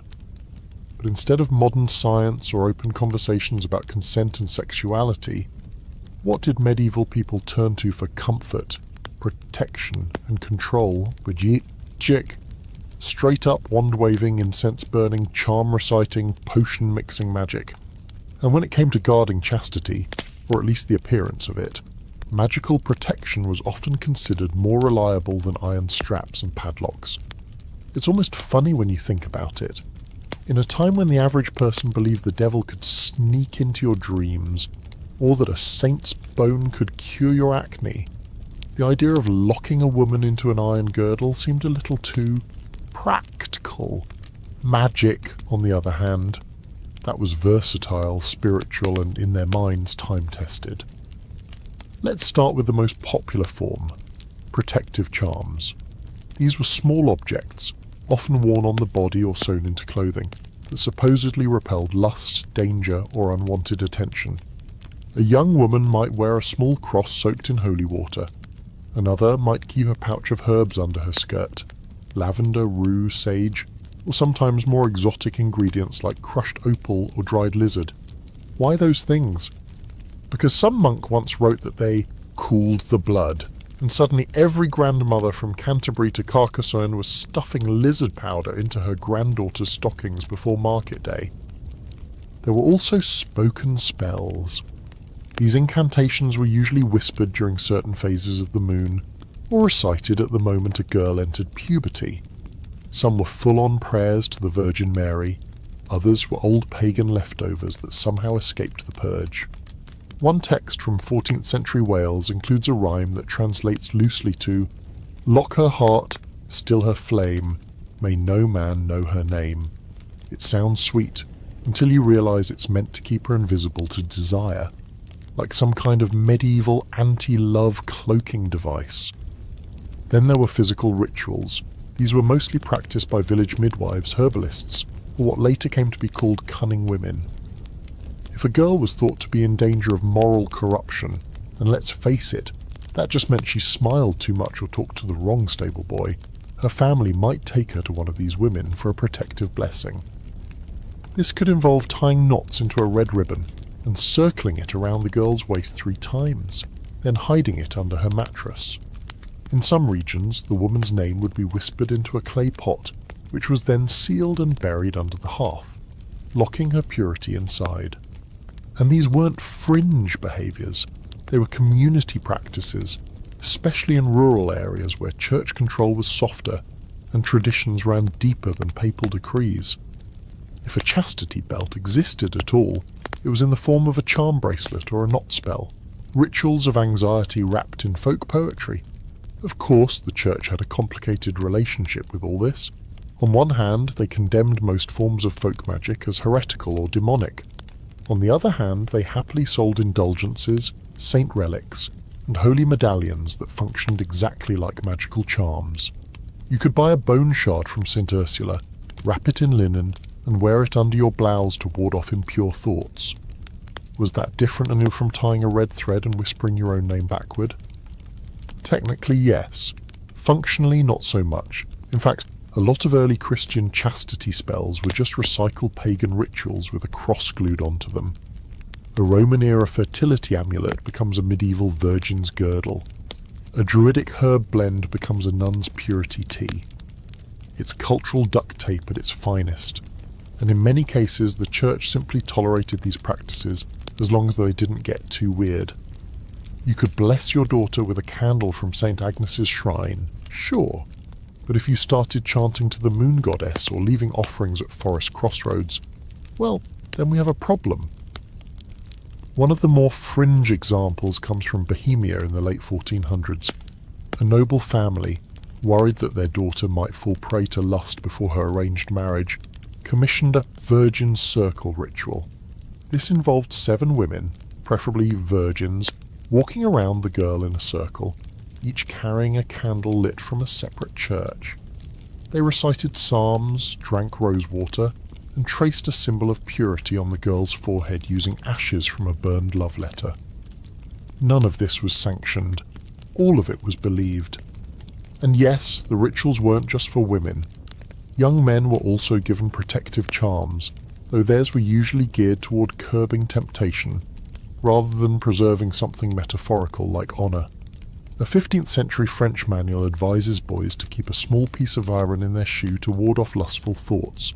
In Poland, boys were advised to sleep with garlic under their pillow and avoid looking into mirrors too long lest vanity tempt them into sin. Basically, chastity magic was a co-ed endeavour, just flavoured differently depending on who was supposed to be doing the resisting. There's even evidence of protective tattoos. In some Balkan regions, young girls were marked with small blue dots on their inner thighs, applied with needles and plant dye, to signify purity and protect against the evil eye. These were done in secret and usually explained away as birthmarks if a church official ever came sniffing around. The dots were believed to cause pain if a man tried to touch the girl without consent, a magical booby trap if you will. So why don't we hear more about this side of the chastity story? Because it's hard to display in a museum. Iron belts make for good spectacle, spells don't. You can't frame a whispered prayer or put a buried pot under glass. You can't dramatise the quiet anxiety of a mother tying a red thread around her daughter's waist before a festival. Those stories don't clang or jingle or make people gasp, but they're probably far closer to what actually happened. And here's the kicker. Most of these magical practices weren't about controlling women, they were about protecting them. Sure, the idea of guarding virginity still reeks of patriarchal nonsense, but for many women in these communities, magic was a way to exert a little bit of power. They couldn't change the rules, but they could play within them. A charm, a ritual, a whispered rhyme, these were small acts of agency in a world that didn't offer many. So no, medieval women probably weren't strapped into iron underwear and locked away like prize goats. But they were surrounded by a system, spiritual, magical, social, that constantly reminded them their worth depended on purity. Sometimes it came in the form of a priest, sometimes it came in the form of lavender stuffed in a sash. Either way, the spell was the same: stay good, stay quiet, stay locked. In the next section, we'll take this cultural shapeshifting to its natural conclusion and explore how the chastity belt myth evolved yet again, this time into pop culture, slapstick comedy, and modern entertainment. Because somehow, after centuries of fear and fiction, the belt that was never real became iconic. So here we are, hurtling through time, magic and myth in the rearview mirror, and barreling straight toward the glittering neon chaos of pop culture, where chastity belts, against all logic, become punchlines, props, and even plot devices. It's a bizarre cultural afterlife, like watching a grim old ghost retire from haunting medieval manuscripts and land a recurring role in Saturday morning cartoons. What started as a creepy, possibly fake object of control ends up wedged between pratfalls and double entendres. Because if there's one thing the chastity belt has proven good at, even better than locking up virtue, it's getting a laugh. Let's start in the 20th century, when film and television discovered the chastity belt was comedic gold. The belt was perfect material, it symbolised outdated values, uptight morality, and a kind of clueless male jealousy, so over the top it practically begged for a rim shot. Take the 1967 comedy The Chastity Belt, starring Tony Curtis and Monica Vitti. The film opens with a knight presenting his new bride with a gleaming metal girdle and a key he promptly loses. Hijinks ensue. The entire plot revolves around his increasingly desperate efforts to find the key, unlock the belt, and consummate the marriage, while she, of course, finds the whole thing absurd. The message isn't subtle. Trying to control desire is stupid, and the men who try are even stupider. This formula became a staple. Chastity belts popped up in sketch comedy, sitcoms, and animation, usually worn by wide-eyed women rolling their eyes while their husbands fumbled with the oversized keys. The joke was always the same. Men try to lock up sex, but sex and women are smarter, funnier, and way more practical than any hunk of steel. Think Monty Python and the Holy Grail, where the Castle Anthrax sequence involves dozens of lonely sex-starved women and one very reluctant knight. There's no actual belt, but the humour draws from the same fantasy, that female sexuality is somehow locked away, waiting to be discovered or, more often, liberated. In cartoons, it got even more ridiculous. Bugs Bunny dons a chastity belt in drag. Tom and Jerry throw one in as a sight gag. Even the Flintstones, set in prehistory, features a joke about a prehistoric chastity belt, because when it comes to punchlines, logic doesn't matter. The belt became timeless, a kind of universal shorthand for sexual anxiety and archaic control. Nobody asked if it was historically accurate. That wasn't the point. It was funny. It jingled when characters ran. It had keys the size of a loaf of bread. It was visual comedy at its weirdest. And this wasn't limited to kids' shows. In adult media, the belt took on even more exaggerated forms. Stand-up comedians joked about giving them to their daughters. Bachelor party skits featured novelty belts as gifts. Porn parodies played with the trope, of course, leaning into the absurdity of it all, with mock-serious narrators and slapstick escape scenes. In each case, the chastity belt wasn't a real object, it was a prop, a symbol of outdated sexual repression. It existed to be mocked, escaped from, or triumphantly defeated. This is where the belt started to change meanings. In its earliest imagined form, it represented patriarchal control, male insecurity, and institutional purity culture. But in modern pop culture, it became a critique of all those things. The joke was always on the person using the belt, not the person supposedly trapped in it. That reversal is key.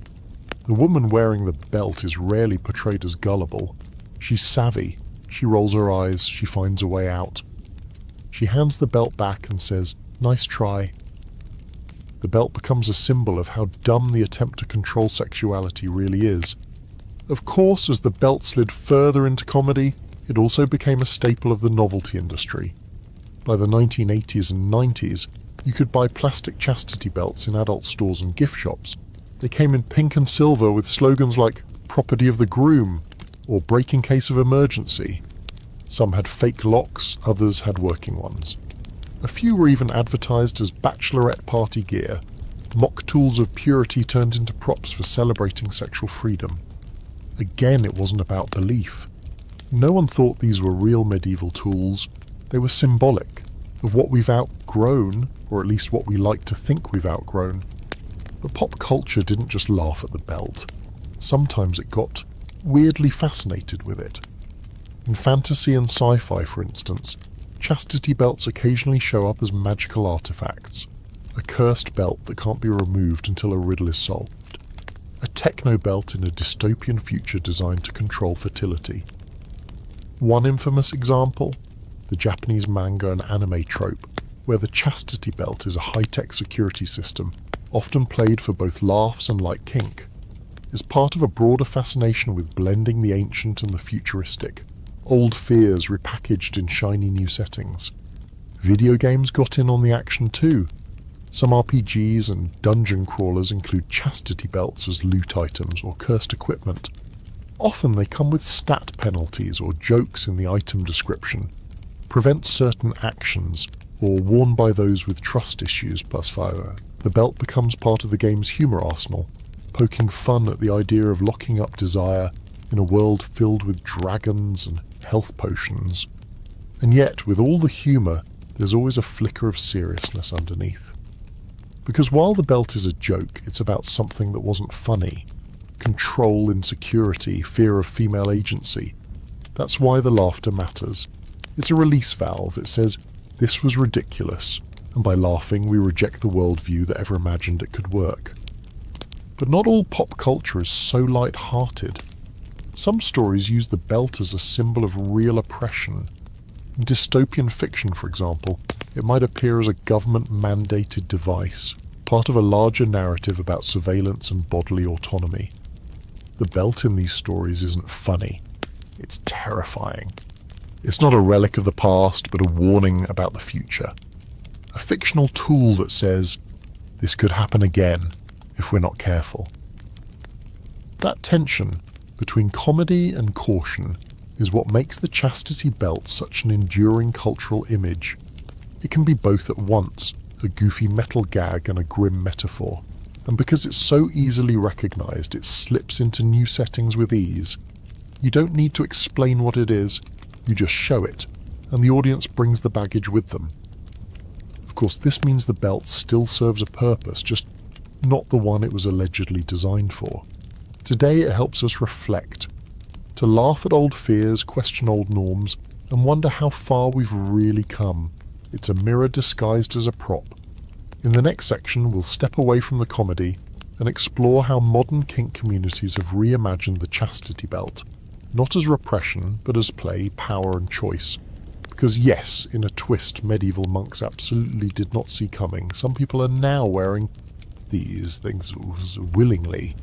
You wake up in the 21st century, GPS is in your phone, your fridge orders groceries, and somewhere out there, a perfectly reasonable adult is willingly locking themselves into a high-tech chastity belt and loving every second of it. Welcome to the strangest, most ironic turn in the chastity belt's 1,000-year identity crisis. The part where it finally becomes real, but not for the reasons medieval minds ever intended. Because today, chastity belts are no longer the rusty relics of imagined patriarchal control. They've been rebranded, repurposed, and in many circles, enthusiastically embraced as instruments of consent, power exchange, and erotic imagination. Let's talk about kink. Modern kink communities, online, in-person, global, discreet, inclusive, are incredibly diverse and nuanced. And among the endless variations of play, from ropes to roleplay, chastity holds a special niche. It's not about shame or forced purity anymore. It's about giving up control voluntarily. Imagine this. One person wears the belt and another holds the key. Or maybe it's a Bluetooth lock controlled via app, where the key holder can unlock the device from across the world. It's part game, part ritual, part relationship dynamic. The wearer might go for hours, days, weeks, sometimes longer, without release, all by choice. And the belts? Oh, they've evolved. We're not talking about museum pieces or plastic novelty gags here. Today's chastity dishes are sleek, safe, ergonomically designed, and surprisingly stylish. There are stainless steel models with adjustable waistbands, silicone options for long-term comfort, and high-tech versions with built-in timers, biometric locks, and gypsy tracking. Some are medically tested, others are art pieces, and they're not just for women, far from it. In fact, male chastity has arguably become the dominant form in modern kink culture. It's flipped the narrative entirely. This is not about repressing sexuality, it's about playing with it, teasing it, delaying gratification to intensify desire. And unlike the fake belts of myth, these are real, used, and most importantly, consensual. Oh, that's the key word. In this context, chastity is not about control imposed by society or spouse. It's control surrendered on purpose, negotiated with trust and transparency. It's psychological, sensual, and deeply intimate. Some call it empowering, others call it a lifestyle, and yes, there's a whole vocabulary. Locktober is a popular annual challenge where participants try to remain locked for the entire month of October. Key holding can be part of a romantic partnership or a dynamic between friends or online acquaintances. There are blogs, forums, Discord servers, and entire YouTube channels dedicated to discussing techniques, safety, hygiene, etiquette, and emotional dynamics. It's part self-discipline, part submission, part fantasy. No one is pretending it's medieval. That's one of the fascinating layers here. Modern users know the chastity belt myth is a myth. They reference it openly, even playfully. Some modern devices are intentionally styled to look medieval, complete with faux rivets and baroque flourishes, but it's cosplay with context. The fantasy is acknowledged, not believed.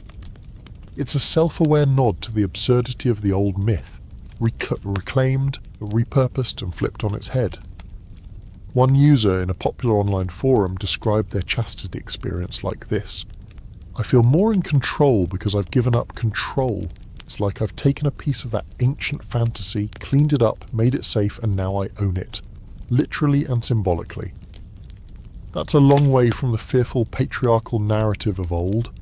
And yet, It's still connected by a thin, rusted thread. There are even chastity meetups, virtual and in person, where people discuss gear, challenges, goals, and experiences. Some wear belts as part of broader power exchange relationships. Others use them to manage personal habits, explore self-control, or simply enjoy the mental clarity that comes from delayed release. There are belts for playtime and belts for everyday life. Some have engraved affirmations. Others come with QR codes linked to private rules or contracts. And let's not forget the commercial side. Chastity has become its own niche market. Several manufacturers now specialize in custom-fit devices for all genders and body types. The packaging is discreet. The reviews are detailed. Some companies offer customer service hotlines specifically for adjustment tips. Others include guides on cleaning, long-term wear, and how to communicate with your partner about needs and limits. You won't find that in the Vatican archives.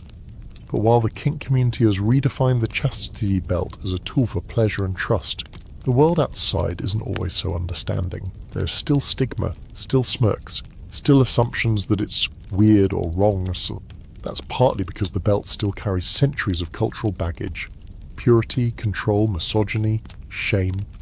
It's hard to untangle a symbol like that, but the people who use it today are doing exactly that. They're reclaiming it. Not just for play, but for agency. And here's the twist.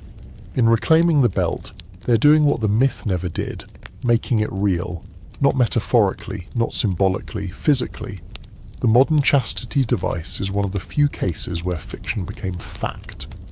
But not through ignorance, through intention. People saw the old fantasy, stripped it of its fear, and built something they actually wanted. Not to prevent sex, but to reimagine desire. That reimagining also includes gender dynamics. In many chastity-based relationships, it's not the man locking up the woman, it's the other way around. Or neither, or both. The dynamic is fluid, negotiated, and personal. Some users even describe it as a spiritual experience, focusing the mind, calming anxiety, building deeper trust. Others see it as a power trip, a turn-on, a joke with a lock. There's also a surprisingly practical side. Some people use chastity devices for non-kink reasons, to reduce temptation, manage compulsive behavior, or even train for periods of celibacy. Others say it helps them think more clearly, sleep better, or be more productive. Whether that's placebo or real neurochemical feedback is still up for debate, but for them, it works. And yes, there are debates even within the community. Some purists scoff at the overly high-tech, app-controlled models. Others argue about what counts as chastity play, whether short-term use is valid, or whether remote key holding without physical contact is meaningful. But those debates reflect something deeper. This isn't a joke anymore. It's a legitimate form of self-expression, intimacy, and even identity. So here we are, full circle. The chastity belt, a thing that never really existed, has become a real, meaningful part of modern relationships. Not as punishment, but as pleasure. Not to suppress sexuality, but to reframe it. Not to control, but to choose. And somewhere out there, in a world where medieval monks once fretted over wandering wombs, two people are texting about their next lock session, with emojis. In the next section, we'll reflect on what it means for a myth like this to evolve so dramatically, and how the chastity belt, more than any actual artifact, shows us the strange looping way history, fantasy, and desire always seem to tangle together. At this point, you've followed the chastity belt from dusty dungeon fantasy to Bluetooth-enabled plaything, from medieval myth to modern meme, from object of fear to symbol of trust. And now, as we start to wind down this strange circling tale, you might be wondering, what does it all mean? What kind of story did we just unravel exactly? Is it about history, desire, control, comedy, shame, technology? Yes, it's all of those things. Because the chastity belt, perhaps more than any other historical curiosity, is less about itself and more about us, our anxieties, our fantasies, our misunderstandings, and our need to impose structure on things that scare us. Start with this simple truth. People believe what they need to believe. The chastity belt, as a physical object, didn't need to exist to take on a life of its own. It filled a narrative gap, one shaped by centuries of fear over female sexuality, of trying to pin down virginity like a butterfly under glass. And once the belt entered the public imagination, it adapted. It was moulded, quite literally, by the culture around it. For the Victorians, it confirmed their belief that the past was barbaric. For modern audiences, it became a joke that said, "Look how far we've come." For kink communities, it became a tool to explore trust and control on their terms. Same belt, different meanings, none of them based in historical reality. That's what makes this myth so durable, not the metal, but the metaphor. Think about how few artifacts have gone through this many transformations. The chastity belt starts as a warning in a marginal note, then becomes a forged object passed off as real, then a museum attraction, then a punchline, then a reclaimed symbol. It shifts like Mercury. A mirror, not a relic. You can't pin it to a date or a doctrine because it was never really pinned to the truth. It was invented to serve a story, and stories don't need steel to hold their shape. Even now, as academic consensus has thoroughly debunked the belt's medieval origins, people still want to believe. They share the memes. They point to museum displays that haven't updated their signage. They say, "Well, I heard they used them during the Crusades." It's not because they're gullible, it's because the chastity belt scratches a certain itch in the brain. It gives us an image to wrap around an abstract idea: sexual morality, control, distrust, restraint. You can see it, touch it, wince at it. It makes all those uncomfortable concepts suddenly tangible. That's powerful and dangerous, because sometimes myths aren't harmless. When we believe that chastity belts were standard in the Middle Ages, we create a version of history where women were always victims, always imprisoned, always under the thumb of jealous men. That erases the real complexity of medieval women's lives, their agency, their choices, their resistance. It also makes us feel falsely superior. Look how far we've come, we say, laughing at the fake belt, while real conversations about bodily autonomy and gendered control are still happening every day right now. But on the other hand, when we laugh at the chastity belt, we are doing something meaningful. We're disarming the myth. We're mocking the very idea that virtue should be locked up. We're using humour to challenge the systems that once used fear. That's why comedy matters. It turns the belt from a cage into a prop. It makes the unspoken rules of the past visible, and then breakable. And then there's the way the belt has been reclaimed by kink communities, as we saw in the last section. This is maybe the most poetic twist of all. A symbol that once represented imposed purity now represents chosen submission. A fake relic of patriarchal control becomes a consensual game. That's not irony, it's evolution. It shows how myths don't just die. Sometimes they grow up, get weird jobs, and start hanging out with people who understand them better than anyone ever did. Even the academic world has had to adapt. Historians now study the myth of the chastity belt as much as the fake artifacts themselves. Entire courses are taught on medieval misconceptions, including this one. It's become a case study in how historical narratives are shaped, not by evidence but by need. We needed the chastity belt to exist because we needed to believe women's sexuality had always been controlled, that the past was darker than the present, that morality could be visualized, even enforced. It didn't matter that the belts were forgeries. They told the story we were already writing in our heads. And maybe that's the real takeaway. Myths like the chastity belt don't stick around because they're true. They stick around because they're useful. They make a point. They fit a theme. They let us explore hard questions about desire, shame, power, consent without having to say them out loud. They're cultural shorthand, and every generation updates the code. In the end, the chastity belt is a myth that we've worn like a costume, sometimes for horror, sometimes for humour, sometimes for pleasure. It never had to exist to matter. That's what makes it so slippery, so persistent, and so fascinating. In the final section, we'll bring it all home with a gentle wind down. What we've learned, what still lingers, and why sometimes the best way to understand the past is to look at the lies we tell about it. So here we are, the end of the road, 30 chapters deep into a story about a belt that was never really worn, built out of fear, preserved through fiction, and somehow still clinking around in our collective cultural closet. You followed it from forged museum pieces to bedroom accessories, from dusty manuscripts to comedy sketches, from church sermons to forum threads with names like Keyholders Anonymous. And now, as the metaphorical key turns one last time, we finally ask, what was the chastity belt all about? Let's start with the obvious. It wasn't about protection, not really. If it were, someone would have figured out a version that didn't cause infection, chafing, or serious doubts about basic physics. The chastity belt wasn't designed to keep people safe. It was imagined to make people feel in control. Whether it was a jealous nobleman who wanted to guard his wife's honour while off crusading, a myth, or a Victorian doctor trying to keep boys from corrupting themselves, also a myth but slightly more real, the story was always about anxiety, the fear of desire, the need to tame what's inside someone else's body, the illusion that you could slap a lock on it and walk away with peace of mind.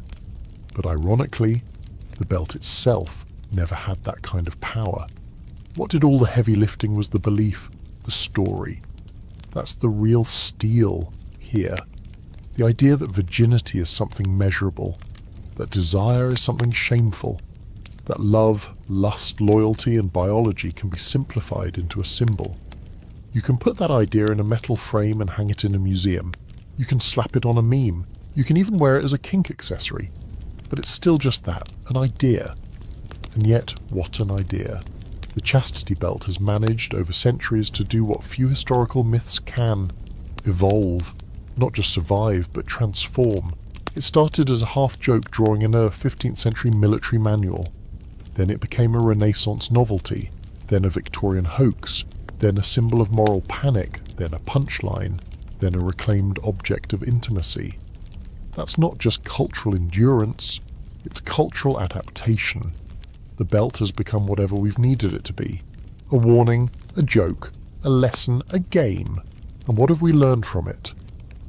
First, the history is slippery. Just because something's in a museum or a book or a legend doesn't make it true. We carry so many assumptions about the past, especially when it comes to gender and sex. Myths like the chastity belt stick around because they fit neatly into those assumptions. They reinforce the stories we think we know, women as passive, men as possessive, the past as crueler, kinkier, more superstitious than the present. But when you pull the myth apart, what you find isn't evidence. It's projection. Second, that symbols matter, even when they're fake. The chastity belt may not have ever been worn in medieval Europe, but it has shaped how we think about control, morality, and bodies. It shows up in purity culture, in kink culture, in courtrooms and comedy clubs, in cosplay and commentary. It reminds us that ideas about sexuality don't live in the body alone.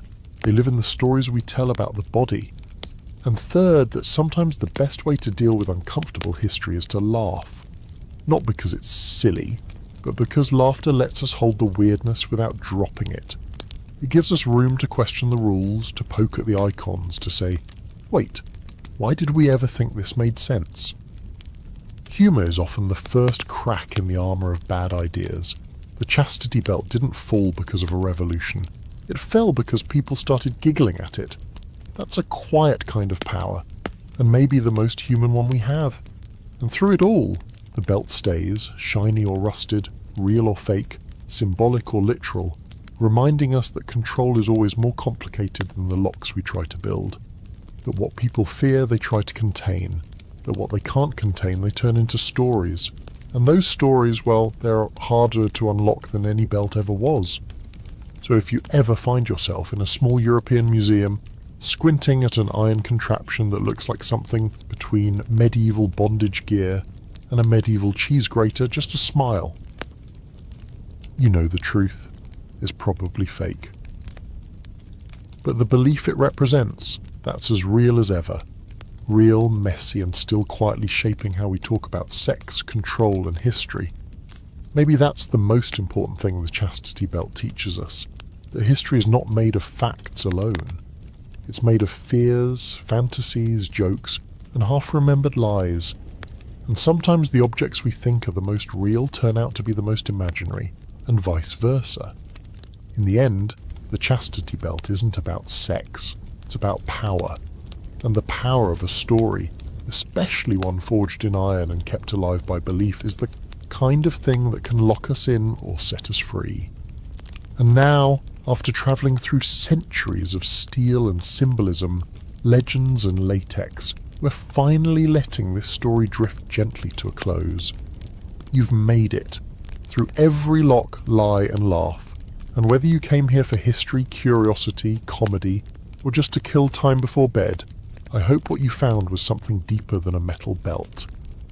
I hope you saw just how fragile truth can be, how easily it warps under fear, bends under tradition, and sometimes clangs with the hollow echo of imagination disguised as memory. Because the Chastity Belt, in the end, is not a story about an object. It's a story about what people do when they don't trust each other, when they fear what they don't understand, especially desire, especially a woman's desire. It's the tale of a made-up invention for a made-up solution to a made-up problem, passed down through centuries by people who never quite stopped needing the myth to feel in control. That need, the deep, anxious urge to contain, label and protect something that was never meant to be contained, still lingers, doesn't it? But we've learned better. At least we're trying. We've learnt that virginity isn't a lockable state, that love isn't guaranteed by fear, that sexuality is not a threat to be neutralized, but a human truth to be understood, respected, even bulls celebrated. We've laughed at the belt, sure, but we've also seen how laughter can disarm something much darker. How humour and honesty work like keys, prying open the myths that keep us small. So here's your takeaway, just in case you need a bedtime moral: stories matter. Not because they're always true, but because they shape how we see what's true. The Chastity Belt never kept anyone pure, but its myth has kept generations cautious, curious, and sometimes caged.